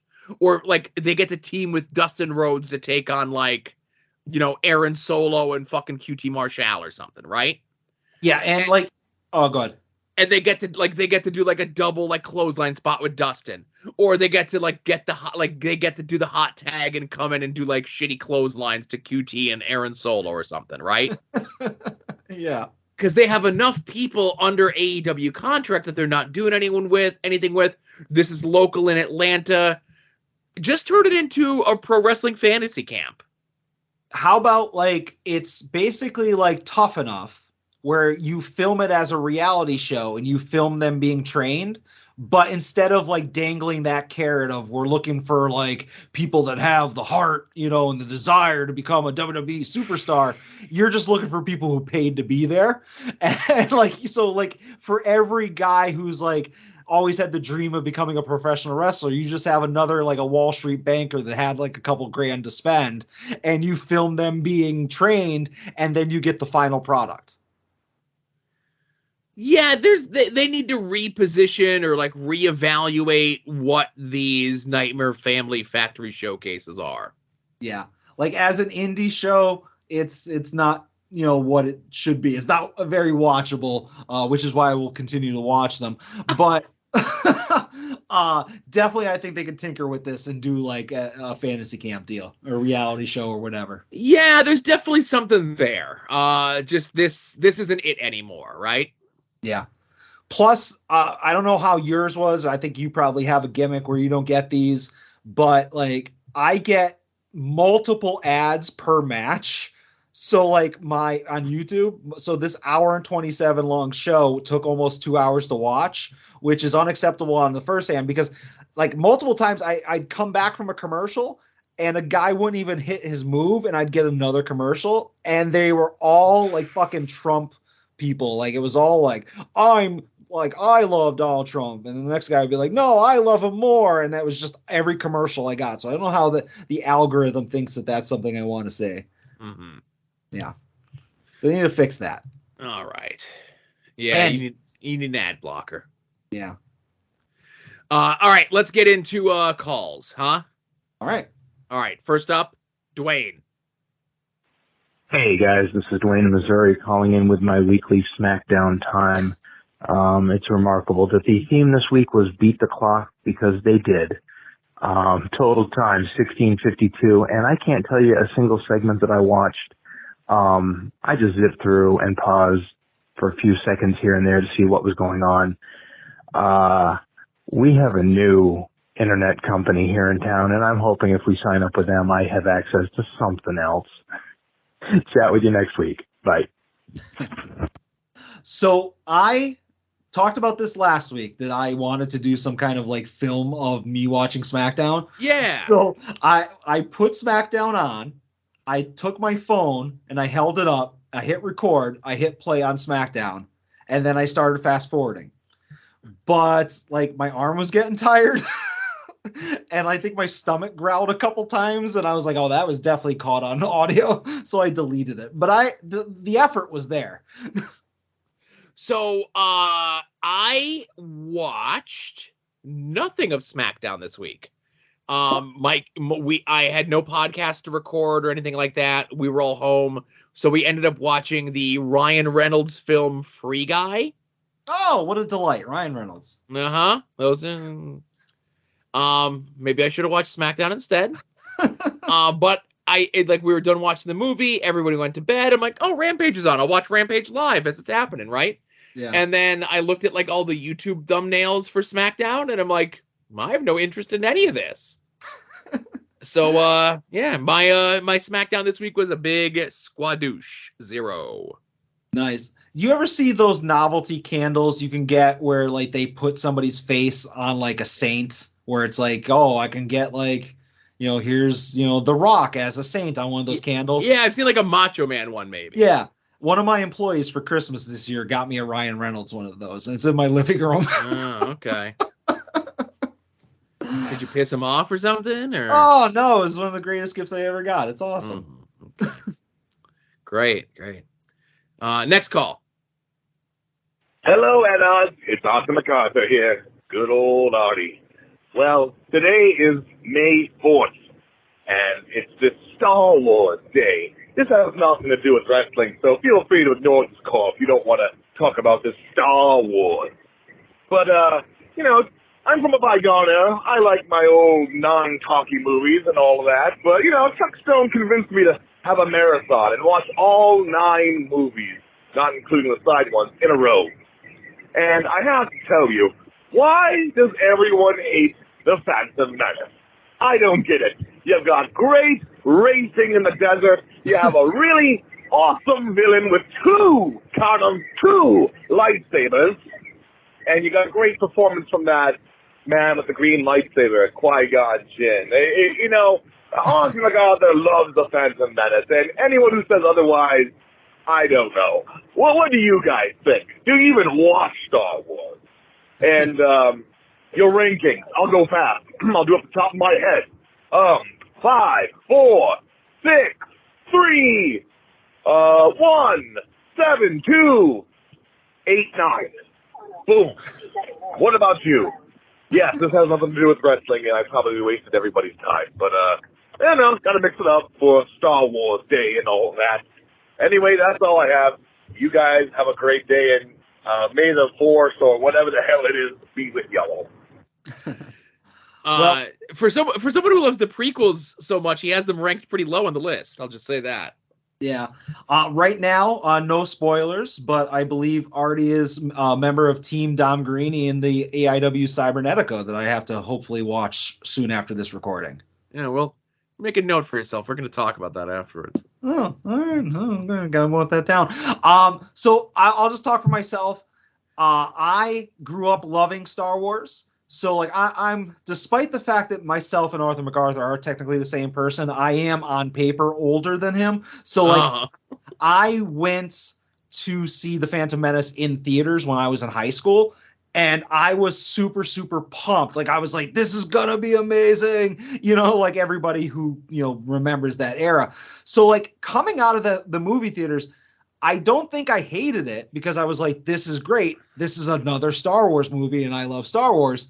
I think it took time, and it might have also been whatever that phenomenon is where, like, everybody convinces you it's bad, so you start to think that it's bad. But obviously the Jar Jar shit and the podcasting. Yeah, podcasting's bad. What? The pod racing. All that stuff is bad. But if I had to rank, I'm not going to do them by the number because I was not able to follow anything that Artie said when he gave him numbers. I just know 1, 2, and 3 were real low on the list. Yeah. I could just say that of the prequels, I like the third one the best, whatever that one was. Of the original series, I like Empire the best. This is a series of down endings, as they say in Clerks. And for the final trilogy, I like the first one. I thought the first one of the new trilogy was really good, and I think it went downhill from there. So I think a lot of what the issue with Phantom Menace is, and yes, thank you, Artie, for your call as always. So first of all, I'm attempting to raise my child right that he doesn't know that there are Star Wars prequel films, that he just knows that there's the 3 from the 80s, the 3 more recent ones, plus the 2 side ones, Solo and Rogue One, right? Yeah. He doesn't know that there's 3 other ones. Those are bad movies. Those 3 movies. Don't kid yourself otherwise. When Phantom Menace came out, it was the first new Star Wars anything that we had in 17 years. So everyone went in with very high expectations and very high hopes, and they watched this and they wanted to like it. And there's good bits in there, but I would say like 25% of that movie is good. The rest is very, very bad. Like not even like passable bad, like just very, very bad, flying in the face of anything that had been set up previously. They attempt to set stuff up in that movie, like with midichlorians and shit, that they immediately give up on afterwards, right? Yeah. Now, I don't like Revenge of the Sith or Attack of the Clones either. I think both those movies are bad as well. Those, they made a lot of money and whatever it is, but those 2 movies kind of were the precursor to your big action movies that are done bad, where just tons of CGI going on and you really can't follow a lot of the action. Mm-hmm. I will say this, there is a cut that exists out there, and I've probably told this story on other podcasts, but I'll just tell this here, of Attack of the Clones that is less than 2 hours long, where they cut out all the love story stuff. Now, this isn't some sort of fan edit. This isn't some sort of like mashup on YouTube or whatever it is. You have to remember when these movies came out. When this movie came out in 2002, we're old, Adam. IMAX, for the most part, was mostly just used for like National Geographic type movies. Yeah. Attack of the Clones was the first movie that was going to be shown in IMAX. And at the time, movies were on a thing called film. Okay? Yeah. And at the time, those films, especially like at a multiplex type thing, right? Those films would be put not on reels, but they would be put on platters, okay? Where you would get like the 6 reels or whatever it is to the movie theater, and then they would put it all together on one giant platter, okay? And then they would string that platter to the next platter, to the next platter, to the next platter, so they didn't have to, let's say Phantom Menace or whatever is shown on 4 screens in the theater, they didn't have to send 4 prints. They would send 1 print and they would just string it to those other platters, right? Yep. The problem was the IMAX platters only fit 2 hours worth of film. Phantom Menace clocked in at 2 hours and 20 minutes. So this was the first time that George Lucas allowed his movie to be edited by someone other than himself for a theatrical thing. And the IMAX people took out all the love story stuff. A friend of mine went to go see it in IMAX the same weekend that I went to go see it at the regular Jamoke Theater. And I came in and I'm like, this movie sucked. The love story stuff, fucking Hayden Christensen can't act. Your skin is your skin's not coarse like sand. If Obi-Wan knew I was doing this, he'd be grumpy, all this shit. And he's like, what the fuck are you talking about? I go, it's in the fucking movie. He goes, not the version I watched. And again, so it's it's 2002 internet. I go look it up and I find the stories about this. And I'm like, motherfucker, I want to see that version of the movie now, right? Yeah, no, definitely. And my brother was one of those guys. He was much more into Star Wars than I was. I'm really into Star Wars. I love Star Wars. I grew up with Star Wars. Star Wars was released in theater the week before I was born. The first Star Wars, New Hope, whatever you kids fucking call it, right? Yeah. So, I grew up with Star Wars, and I watch all the Star Wars stuff. I know all the Star Wars stuff. I've played all the Star Wars games. I used to have I know, the background characters in the cantinas names and shit, right? Yeah. But the prequels kind of beat a lot of that out of a lot of people. I still consider myself a Star Wars fan, even though I may not follow everything as deep as everyone else does.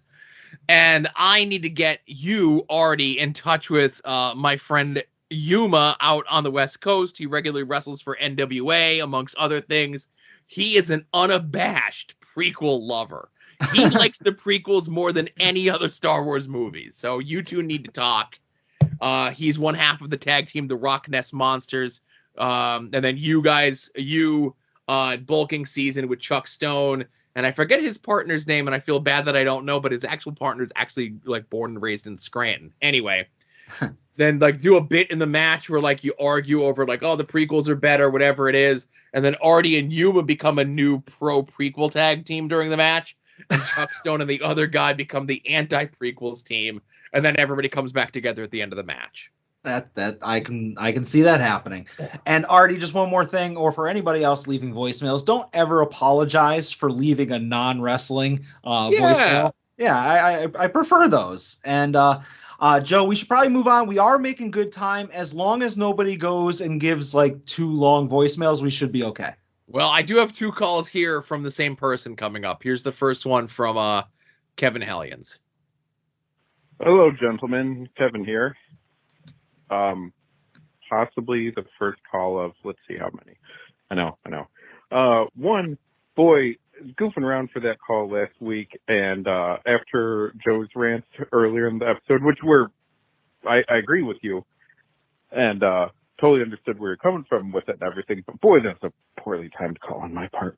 So let's try to be a little smarter this week and talk about women. So there's some WWE releases. I got a feeling Joe probably talked about Malcolm's release. And I was upset the most, nothing against Malcolm or anyone else, but I was upset the most about Dakota Kai.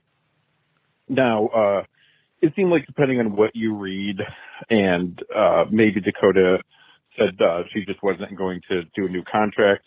Possibly Malcolm said the same thing as well. Now we're seeing Roderick Strong is asking for his release. So there is a difference between being just blindsided, gotten rid of, and saying, hey, I'm good here. And for someone like Malcolm, Dakota Kai, a few others, if you're in NXT for 3 years, give or take, and nothing's happening, why not leave? I totally agree with it. Why not leave and say, okay, I'm not on Raw or SmackDown yet. I don't think I'm going to be. I only have a certain amount of years that I can do this. Let me go somewhere else then. And I kind of hope that was the case with Dakota. She's like, you haven't made me champ, even though you should have many times. You haven't called her up to Raw or SmackDown, even though you should have many times.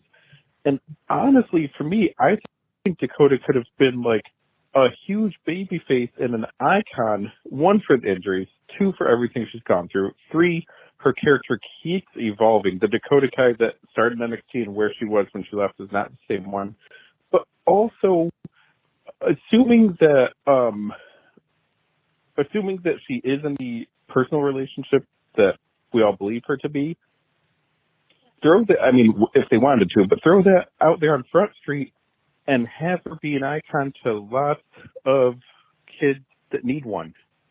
Have her be a strong LBGT presence on a major platform, and she would be, there'd be posters for her in kids' rooms and teenagers around the country, around the world maybe.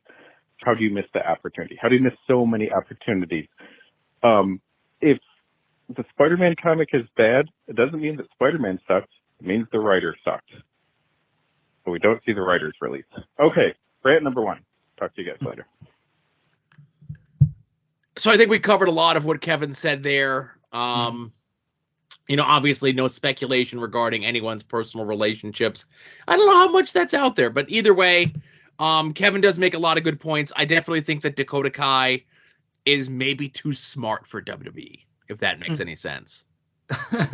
That's probably not hard. Yeah. Not these days, it's not. No. Yeah. So let's move on to Kevin's other call. Call number 2, Kevin. Okay, the second thing for the past week here is the homework. Now, again, I don't know whose idea this was. Terrible. What? Terrible. And in my write-up, I did not hold back. Flat out said what I thought of it, what I thought was awful. Didn't hold back.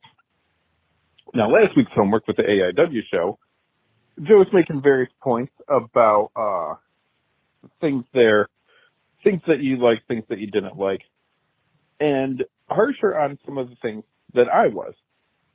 and even, some of it we just have different opinions on. Some stuff you enjoy, I don't, or, I enjoy, you don't. That's cool. That's, just enjoying any medium. But then there are things I'm like, okay, I kind of agree, and that wasn't that good a spot. That wasn't that good a thing. Maybe this went a little longer. Just the stuff you've said over time here for various shows. But for AIW, for example, just look at when I posted that article last week. So Wadsworth liked it. Isaiah Broner liked it. Derek liked it. All these people liking it all the way up to John Thorne. So I know the people that I'm talking about could possibly be reading this. And I've never been in the ring. I don't have a place to say so. I've never even announced like Joe has, and has a first-hand experience of wrestling like that. So I don't feel like I'm qualified or could get away with saying certain things. But also, I'm not going to say it to someone that might read it as well. I'm not an asshole on the internet. I'm not a troll. So I'm not going to shit on someone's matches in AIW when there's a chance they might read it. I might do a constructive criticism, but I'm not going to be a dick. However, the Nightmare Factory one, I don't care, because none of them are going to ever see it. I don't know any of them. Chances are, they won't cross any of our paths or the show's path. But I'm wondering for you guys, the more and more wrestlers that you know or that you've met or anything, like, are you holding back? Do you hold back? Do you just let it go? Like, where's the line for it? Because the more and more I put stuff out in conjunction with this show, the more I'm feeling conflicted between being honest versus being polite to people that are enjoying and sharing and reading my stuff as well here. I don't know. That's just kind of thought I have for this week. But as you guys are recording this and as I'm out tonight as well, remember, there's a brand new AIW show tonight on Jerry's Internet Wrestling Emporium. If you can't watch it tonight, watch it this weekend. All right, Joe, I'll let you take that since you know everybody in wrestling. So if I am, it's so different for me. If there's somebody that I'm friendly and close with on a personal relationship basis with, I will boost them up as much as I can, and any sort of criticisms that I have will be done in private, right? Yeah. If there's anyone that I think are actively bad, I will do my best to keep it to myself, but sometimes the joke comes and I got to make it, and then I get a direct message and I have to explain myself to friends that may or may not be involved in a match, and maybe plead ignorance. Maybe you're retweeting the show flyers several times and you see who was booked on the show. Anywho, but I feel as though as long as I say these things in a public forum, in an honest, non-derogatory way, I think your positive criticism, your negative criticism should just be that.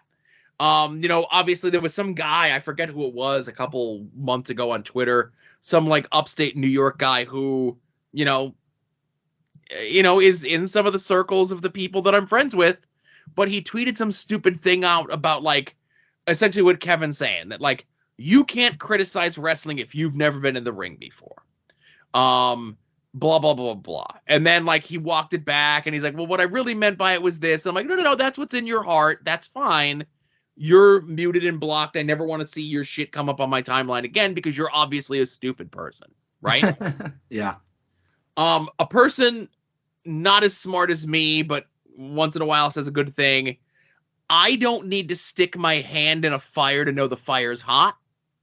I don't need to be a professional wrestler or a filmmaker or an actor or a musician. Music and comedy, unfortunately, run a little bit different gamuts and stuff. But I think for like a performance art, which professional wrestling is, I think you could look at certain things and you could know if it's bad or know if it's good. You could look at someone and say, okay, that person was definitely trained well and that personally definitely wasn't. And again, we're all smart to a degree in this day and age and so on and so forth. And some people like to think that no fan can ever be smart. And listen, I've been involved in some way, shape, or form in professional wrestling for the better part of the last 17 years. And I'll never know anything. And there's some things that I just don't get. But the things that I don't get, I'm not going to say, well, that's shitty and that's stupid because I don't get it. But I'll say, like, that person's unsafe, or that person's not good, or that looked a little bit different. But, and even like we got into it a little bit on the Nightmare Factory show, like, I'm not in a coaching position. What the hell was his name early in the show? Leon Cross, right? Mm-hmm. His knee lift looked awesome. But he goes and he does these back elbows, and most of them looked a little soft. If I was a coach for him, or if I was a trainer for him, I would say work on those if you're going to continue to do them. And then once you got them down, let's look at them again. Let's go from there, or figure out a different strike that you can do. But me being a jerk off on a podcast, I can just cock off and say they didn't look good. But that doesn't make him a bad person. That just doesn't make him good at that one particular small aspect of professional wrestling. So, Kevin, I say continue to do what you're doing. Be mindful of people's feelings, I guess would be the best thing to say. And there's a way to be a critic without being a jerk off about it. Yeah. And Kevin, listen to me. This is just for you and me. Nobody else is listening. One call. Just one call. All right. What else we got? All right. Well, last call, everyone. Pink button time. Noted wrestling personality, Ed Cody. Ooh. Hey, Joe and Adam. It's Ed. So Adam, you asked me last week, would I rather be like the curator, basically, of indie wrestling from Japan on IWTV, or get my show with Bix where I get Bix to do drugs? And I thought about it for about a week now, and I've come up with this. I think it's a two-part answer. I think if we live in a perfect world in this scenario where I can get a hold of these Japanese indies and talk to them and get shit from them instead of them just ghosting me, then I definitely go with that. Like, I talked to whatever money Mark Onita's making pay for the new FMW. I talked to, like, 666. I talked to Guts World. Fucking, I mean, I think that's for sure what I would do in a perfect world. But in reality, I know that you're never going to get more than a handful of shows from these people, except like Freedoms. It seems to be updating every now and then. Like, in no world am I getting hold of Heat Up and being like, tomorrow you only gave us half of the 2019 Burning King tournament. We don't have the back half of it. And tomorrow be like, oh yeah, I'll send that right over. Like, I know that doesn't happen. So I guess in this world, like in reality, I go with the Big Show. For sure. And I live in New York City, and Jerry pays for it. And then Big does drugs. I think everybody wins. Everybody wins.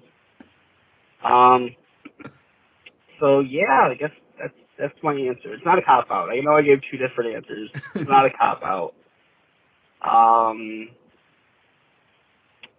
Belle Delphine put a light bulb in her mouth, and then when she tried to pull it out, it broke, and she cut her mouth all up. All right. Okay, bye. Oh, speaking of Ed Cody, he literally just maybe 10 minutes ago tagged me in another Belle Delphine post. So I was looking at that earlier.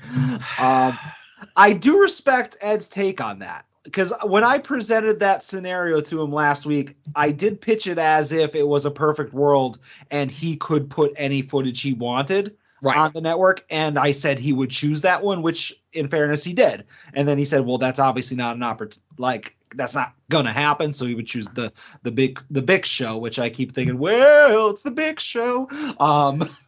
But yeah, so thank you for the Belle Delphine arts, and thank you for agreeing with me on what I thought you would pick.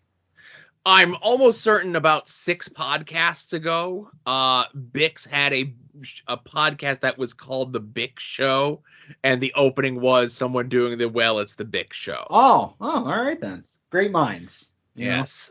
So, and Ed, again, coming at it from, a perfect world, but also a realistic world. And as he's probably spoken to Jerry of Jerry's Internet Wrestling Emporium many a time, that it's not the fact that when he makes these agreements with these lower end Japanese companies, that it's just all of a sudden Jerry gets this footage from them and it's just like, oh, fuck it, I'm not putting it up.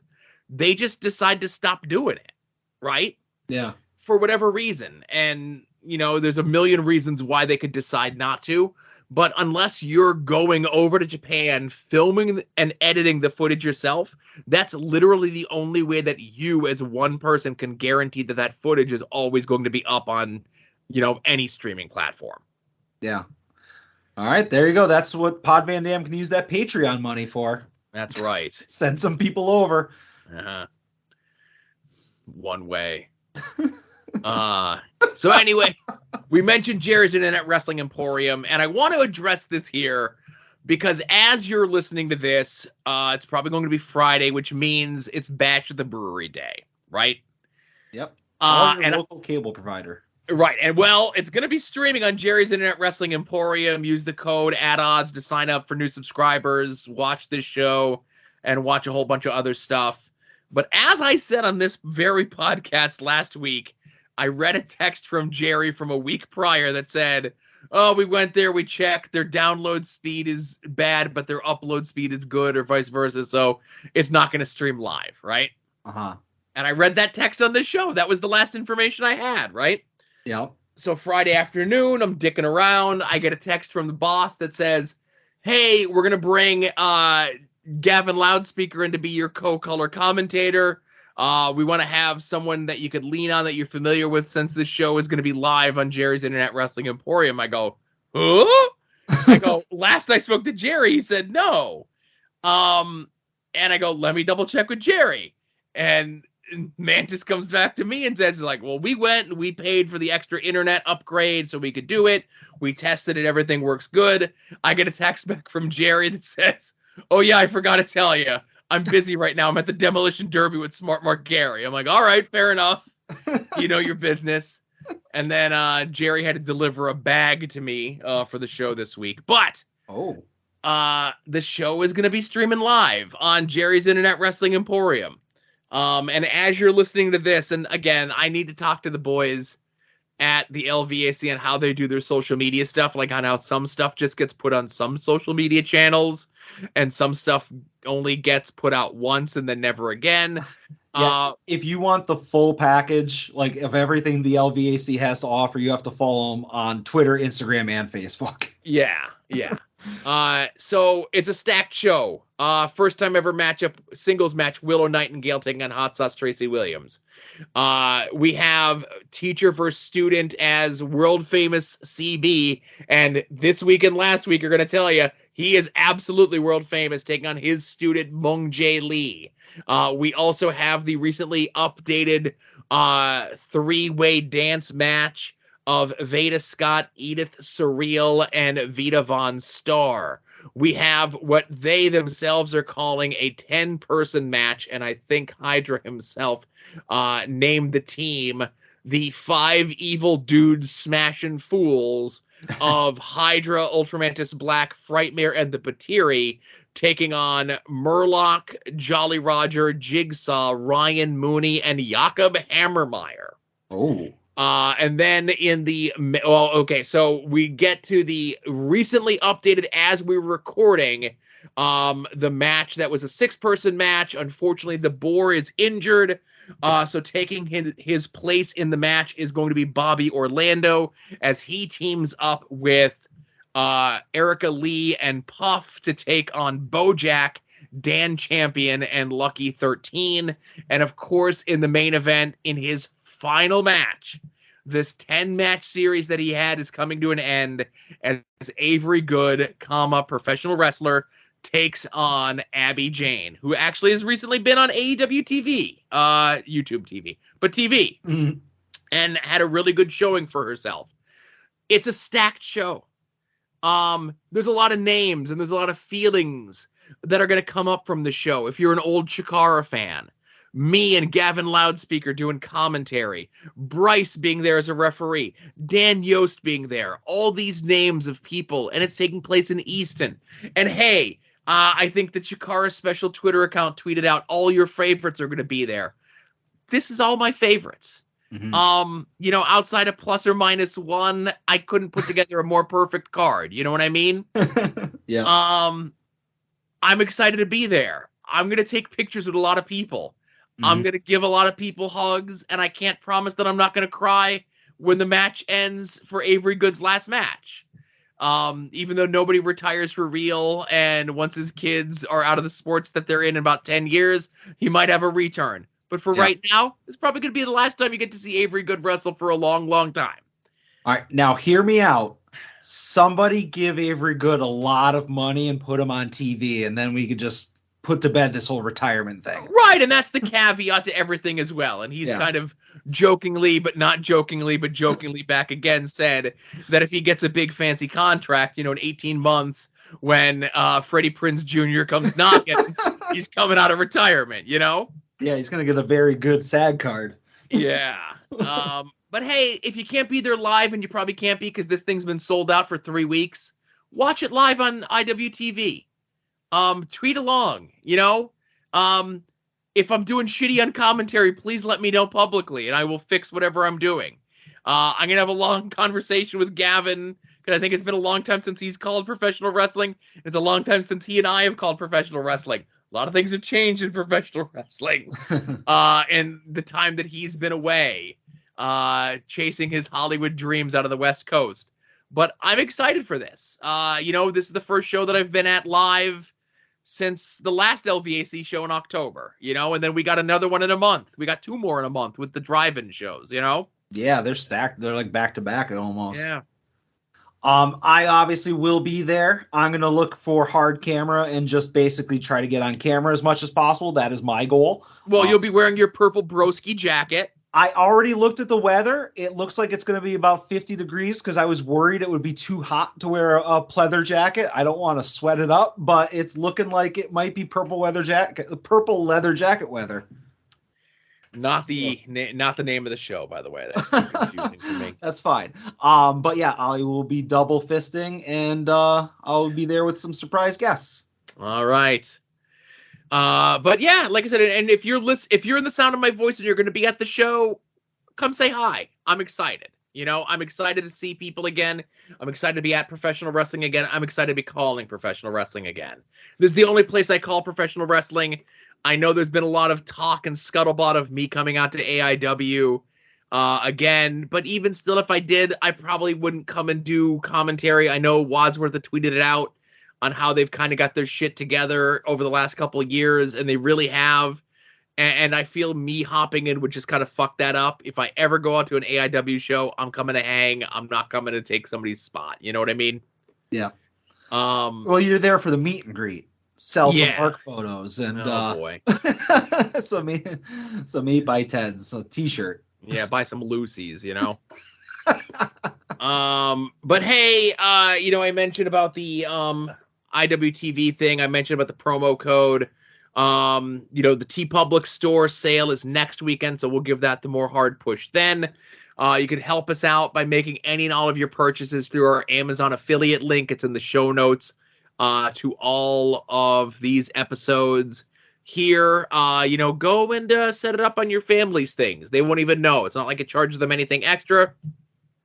Just Amazon takes a little bit of the money and gives it to us. Less money going to Jeff Bezos, the better.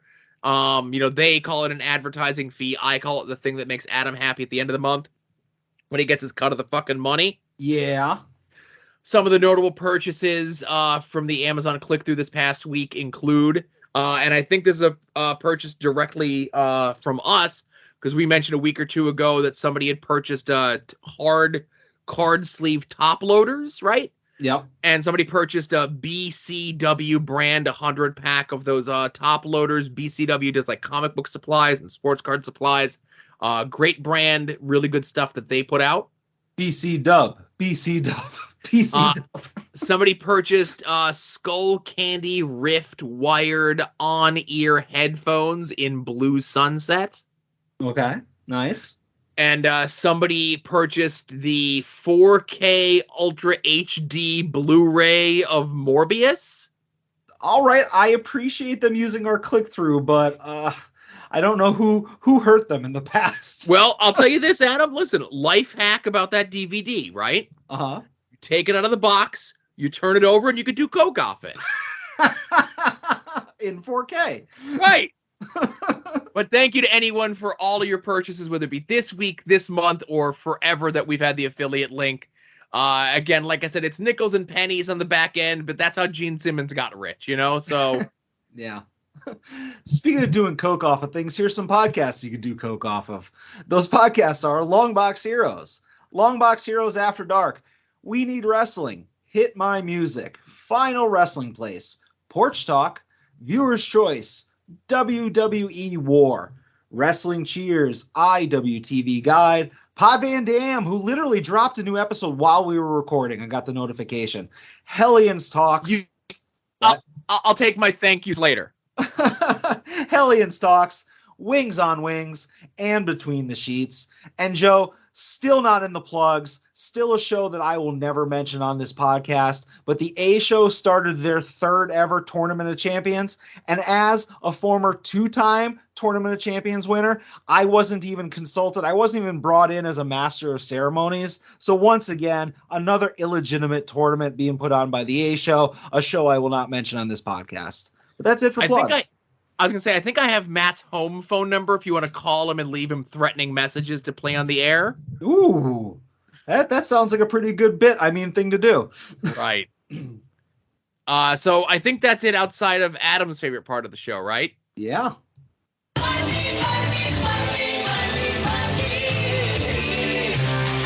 Some might cost a little. Some might cost a lot.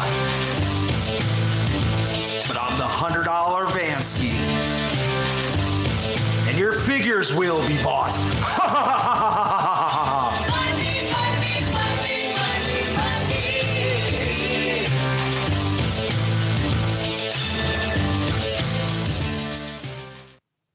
All right, Joe. I feel like I am really living the gimmick when it comes to the year of financial responsibility. I think I was a good boy again. I only have, 5 or 6 purchases. I have 2. Okay. I'll start off with a quick one and I'll send it over to you. As you may have seen if you follow me on Twitter or if you follow some of our mutuals, our local comic book shop, Comics on the Green, recently purchased a large collection of vintage, and by vintage I mean from the 90s, toys. And Annie the kitty, aka Becky, from the comic shop tagged me in a photo of an Azrael figure. And as the Michael Jordan of Azrael figure collecting, I have that figure, so I don't need it because I already have it. It's in the DTOF, and it would just be wasteful to get another one. So of course I asked how much, and they were a good price, and they had multiple, so I bought 2 more, Joe. And it's like Batman Ninja Force or something like that. Yeah. But it is the most accurate toy if you're asking like for a depiction based on the Joe Quesada run. So it's like the original costume. And it was a toy that for many years eluded me. And I did not buy my first one until maybe like 3-4 years ago. But now I have 2 extras. They were really cheap, Joe. So I had to buy them. Yeah, so that was really funny. I was at the shop as that stuff was rolling in, you know?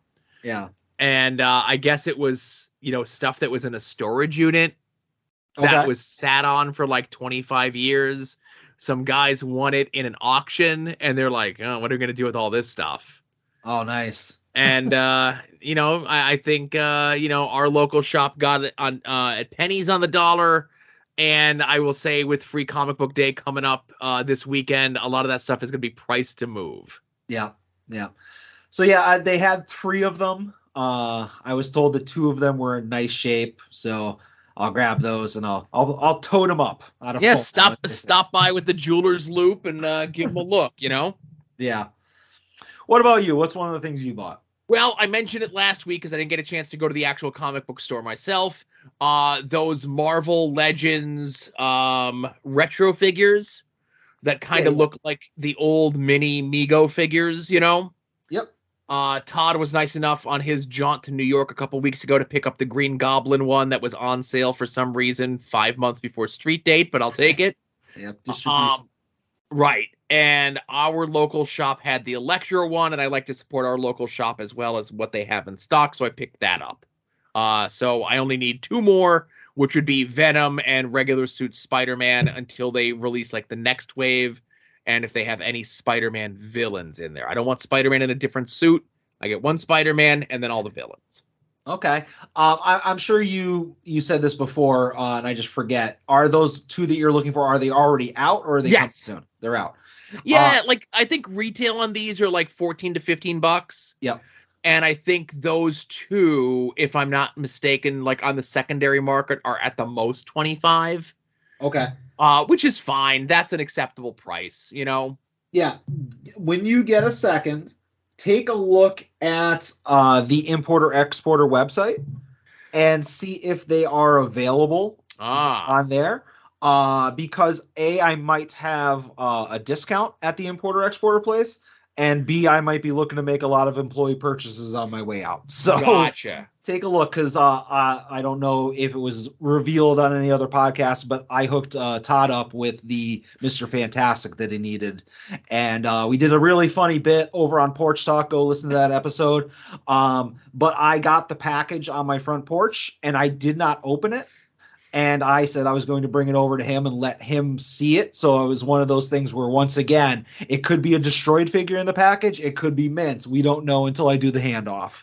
Right. But it was actually in really nice shape. So, and I actually just went online and I looked, and they're actually selling. And this is the funny thing, like a week or two ago, when I looked, they were selling like 20 to 25. And I looked today and they're selling like 10 to 11. Yeah, So, it was probably one of those things where a small handful of places got them, and they had the market cornered. And now, as more people are getting them, they're like, well, the market's flooded. Yeah, but like I said, right now it's just the 4 Spider-Man figures, and I'm good to go. All right. I made a couple pre-orders on Ringside this week. I don't know if you saw, Joe. There was a big day for pre-orders. I don't know, a couple days ago. First and foremost, AEW Supreme Series 1 went up for pre-order. The Cody Rhodes and Britt Baker. Thank you. And I had said that I am going to be an AEW Supreme completist until I change my mind. And as of now, I'm going to buy them. So I pre-ordered those 2 figures.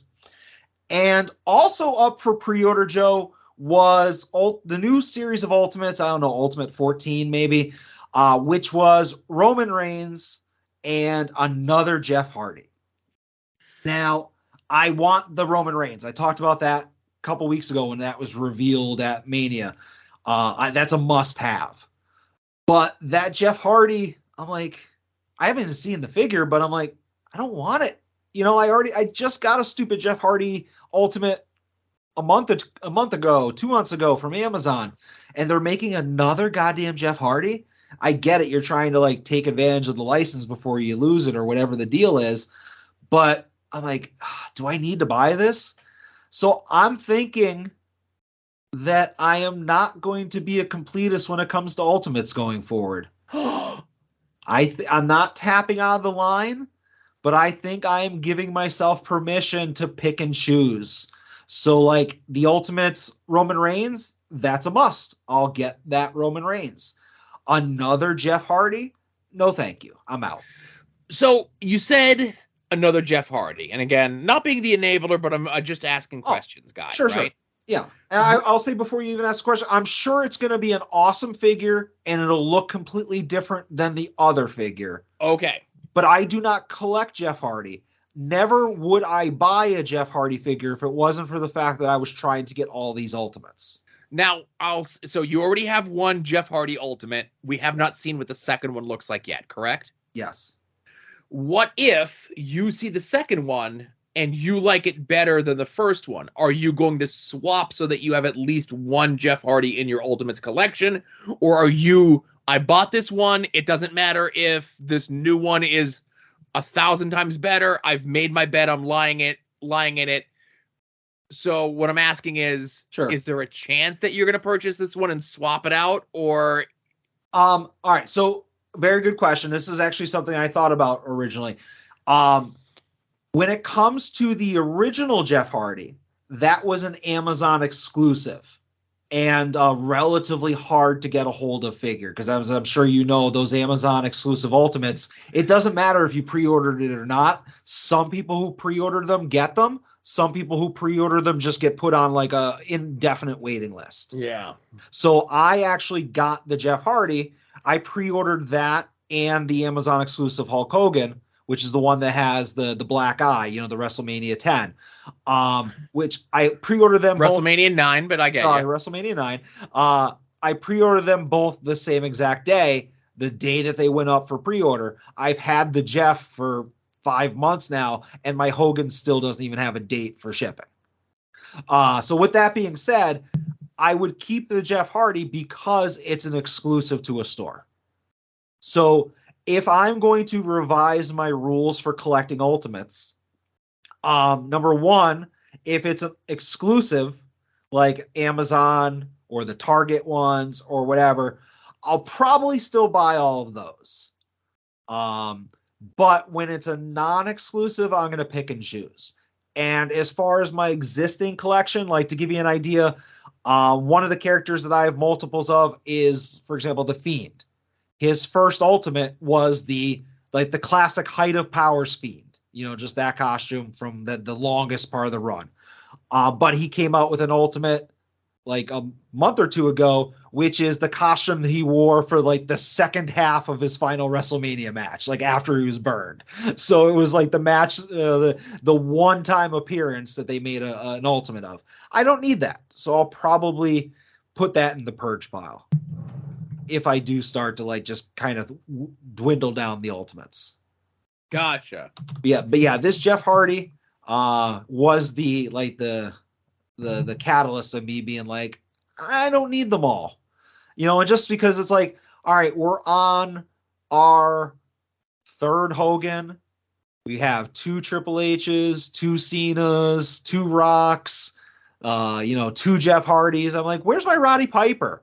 Where's my, Kevin Owens? Where, like, have some diversity in this line. I get it. It's cheaper to just reuse the same bodies and just give them different costumes, but I'm just being nitpicky. So maybe Broski wasn't right. Maybe I shouldn't have been buying every Ultimate that comes out.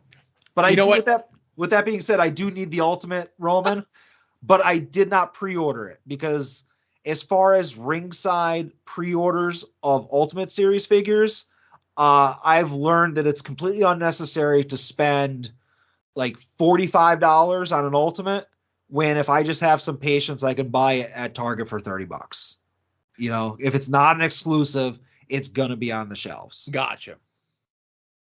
And I'll just throw this out there as a side note. I think within the last 7 days, we saw the pictures of the next AEW set of the figures in box, right? Yeah. And I guess people going to Ringside's site to purchase them or pre-order them now, they do have a date that they're shipping by late June. So that's the Eddie Kingston, Thunder Rosa, Ricky Starks, Powerhouse Hobbs, etc. set.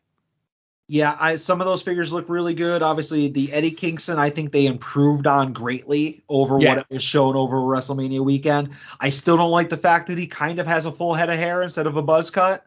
But it does look better than it did. And, as a mint on card guy, the overall presentation looks awesome. Absolutely. All right, Joe, what else did you get? All right. So last but not least, this is a pre-order for, my kid, but, it's for me as well. So these days, we don't really play the Pokemon game, but he likes to open and collect the cards, Yeah. So the most I'll get him is whatever like the Elite Trainer box is. And lately I've been pre-ordering them directly from the Pokemon company themselves because you get a little bit different box, you get a little bit different coin inside to flip, you get a couple extra packs, and you get a couple extra exclusives that you could only get through there. Like if you remember about like 6 to 8 months ago when like it was going crazy, you couldn't find Pokemon cards anywhere. Yeah. And now all those sets that you couldn't find anywhere are like just backlogging the shelves at like your Costco's and places like that. Yeah. This was Pokemon attempting to be able to control the flow of that merchandise to make sure that everyone who wants them gets them. You can only order 4. It has to be with a credit card. You can't PayPal stuff with disputes and that sort of thing. So the new set comes out this month. I pre-ordered that 2 months ago, which means the next set that comes out in 2 months is already up for pre-order. And that is a set based around Pokemon Go. I play Pokemon Go. I like Pokemon Go.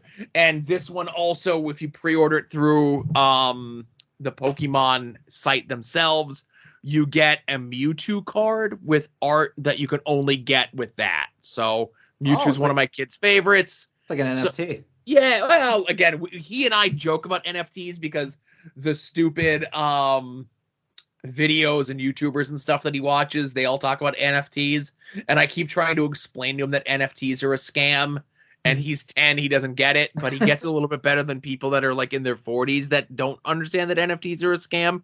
Anyway, so yeah, Pokemon cards, I'm done. That's all I got this week. Nice. All right, I have like one or two other things, but I am going to take this opportunity to actually turn on my camera because I want to show you something. So this will make for great podcasting. So you can see me, you can see Alexa behind me. Oh, that poor girl. Poor Alexa. So I don't know if you remember, like this past Christmas, I got from my mother, and I'm gonna pick it up right now. This is like a Transformers guide. Oh, yeah, where it's like pictures of all the toys and stuff. Yeah, it's basically like, here's every single figure ever made. It's like a reference thing. And you can see from the picture, and obviously those listening can't hear, but it's about the height dimensions of a phone book, but maybe the thickness of like a trade paperback. Okay. You know, and I was like, this thing is awesome. I flipped through this thing for hours and hours and hours. I love it. So I basically said, I want one of these for all of like the toy lines that I loved as a kid. So a couple weeks ago for weekly purchases, I had bought the Hasbook, which is basically the same gimmick, but for Hasbro figures. So once again, here's a picture of like every single Hasbro figure and card variations and like all the different repaints and whatever. So it's cool. Now, it's like a reference. Oh, go ahead. I'm going to interrupt you there. Is this the one that they use some of Broski's stuff for reference photos for? Or? It is possible because there is like a section about like 2-ups and like prototypes and stuff. Okay. Like that. So again, I was like, I'm adding this to the collection. I got this a couple weeks ago. I'm happy. And again, as you can see, about the thickness of a trade paperback, soft bound book, but awesome. It has everything it needs in it. So I said to myself, what else do I need? All right. As a kid, obviously the Hasbros are awesome. I was a huge Transformers mark. That's my thing. But I also want one for G.I. Joe, and I want one for He-Man and the Masters of the Universe. Now, these things, when they're made, I guess they're all like kind of self-published or independently published. Like there's not a major publisher that makes these guides where when they sell out, they're like, oh, let's print another 10,000 of them. It's usually when they sell out, they're done. So in the case of the Hasbook, that sold out of its initial run, and I had to kind of join like a Kickstarter type deal to like pledge that I would buy a second printing if they would go back to print. Sure. And that's how a second print came out. When it comes to G.I. Joe, there are none that are in print. So like the older ones are going for like a fortune on eBay. And by a fortune, I mean, these are things that normally retail like $40-$50. These things are selling used for like $200. Oof. Which is crazy. And I'm like, all right, I'll wait 2 years, 5 years, whatever, to get the next printing of whatever some guy puts out. All right. Make sense? Yes. So what I did find is on Amazon, there was a Masters of the Universe one, He-Man one. And it retailed $60. Ooh. And I don't know if you know, like sometimes when you look at books on Amazon, you can kind of see preview pages. Yes. So I was like scrolling through and they had like 20 something pages up there you can look through. And it was exactly what I wanted. Here's pictures of them on card. Here's pictures of the back. Here's the front, whatever. They were $60 and they were on sale for $35. And I was like, all right, that's a good deal. I'm going to buy one of these. I want to show it to you, Joe, as I lift this thing up. Oh, all right. Woo! I don't know if you could see this. That's hardbound? This is a hardcover book that is like significantly taller and wider than a phone book, about the thickness of a phone book, and a hardcover. And this thing, that's like the size of like a DC Absolute Edition or a Marvel like Ultimates. Yeah. Okay. And so I saw this on Amazon. I knew I needed something like this to continue like my little collection of reference / nostalgia books that I've been buying. Plus my one friend Rob, who is the guy I went out to Toy Hio and AIW with last year. Yeah. Masters of the Universe to him is like Transformers to me. And he doesn't listen to the show, so I could say I bought an extra one to give him for Christmas. So that's just going to get put away. Nice, yeah. But like this thing is huge and it's awesome. And I look forward to tearing this thing open and just like flipping through the pages. So this was like the highlight of my weekly purchases, just as far as a nostalgia and a joy type of deal. I was afraid that this was going to go sideways the other way, where like the Master of the Universe one was going to be like smaller and it's going to be like shittier print. And it was going to be like not as nice, like it was not going to be as many photos or not as nice photos or whatever it was. Because I follow a bunch of different accounts and I did see someone tweeting that out that it was on sale, right? Yeah. And I love all those same toy lines that you do. I grew up with all those same things as well. And I saw the He-Man one and I'm like, do I even like, do I open this can of worms, right? Yeah. Okay. And I decided not to. But now you showing me what it looks like, I'm going to be like, holy shit, I need to see if that's still up there for $35, I might need to grab it. Yeah, and if you, I'll send you the link when we get off the air, and you can see it's listing on Amazon. There is like I mentioned, a ton of preview pages available. Like I feel like I read the preview for like a half an hour, before I bought it, just sitting there scrolling through all the pages that they had on there. And let me just go to my orders here on Amazon. And obviously, if this sounds interesting to anybody out there, be sure to use our click-through. And as it slowly loads, it is still $35.49. Yep, I'm looking at it here. Yeah, I cannot recommend it enough. Well, based on what I read in the preview stuff and just the size of this thing, I can't recommend it enough. And I barely scratched the surface on it, Yep, it's called The Toys of He-Man and the Masters of the Universe. Yeah. And like hopefully one day I'll get a G.I. Joe one that's the equivalent, and also hopefully I don't remember another toy line that I want the comparable book to. Right. But yeah, so I look forward to looking through that, and I got somebody checked off the Christmas list already in May, so that works out. One other thing though, Joe, I didn't make a purchase, but I'm trying. As I said before, I'm not on Twitter enough. So I saw a tweet many hours after it was originally posted, but Avery Good found some old T-shirts from his previous life. Yes. So I did message him asking if certain ones were available in large, and he didn't get back to me, but hopefully he'll bring them to the gimmick table tomorrow. But I tried to make a purchase just under the wire, but he's a busy man with children, so I wasn't able to close anything. Uh-huh. But that's it. That's all for me.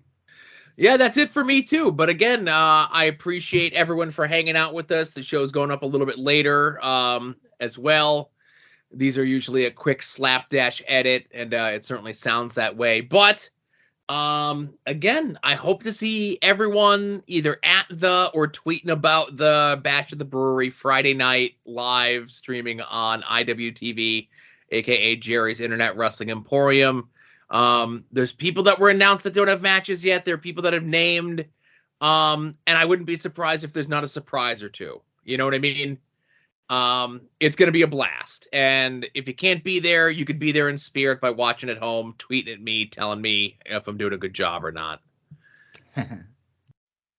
And again, for Adam, this is Joe closing out episode 188 of At Odds with Wrestling and saying be safe out there and enjoy some wrestling.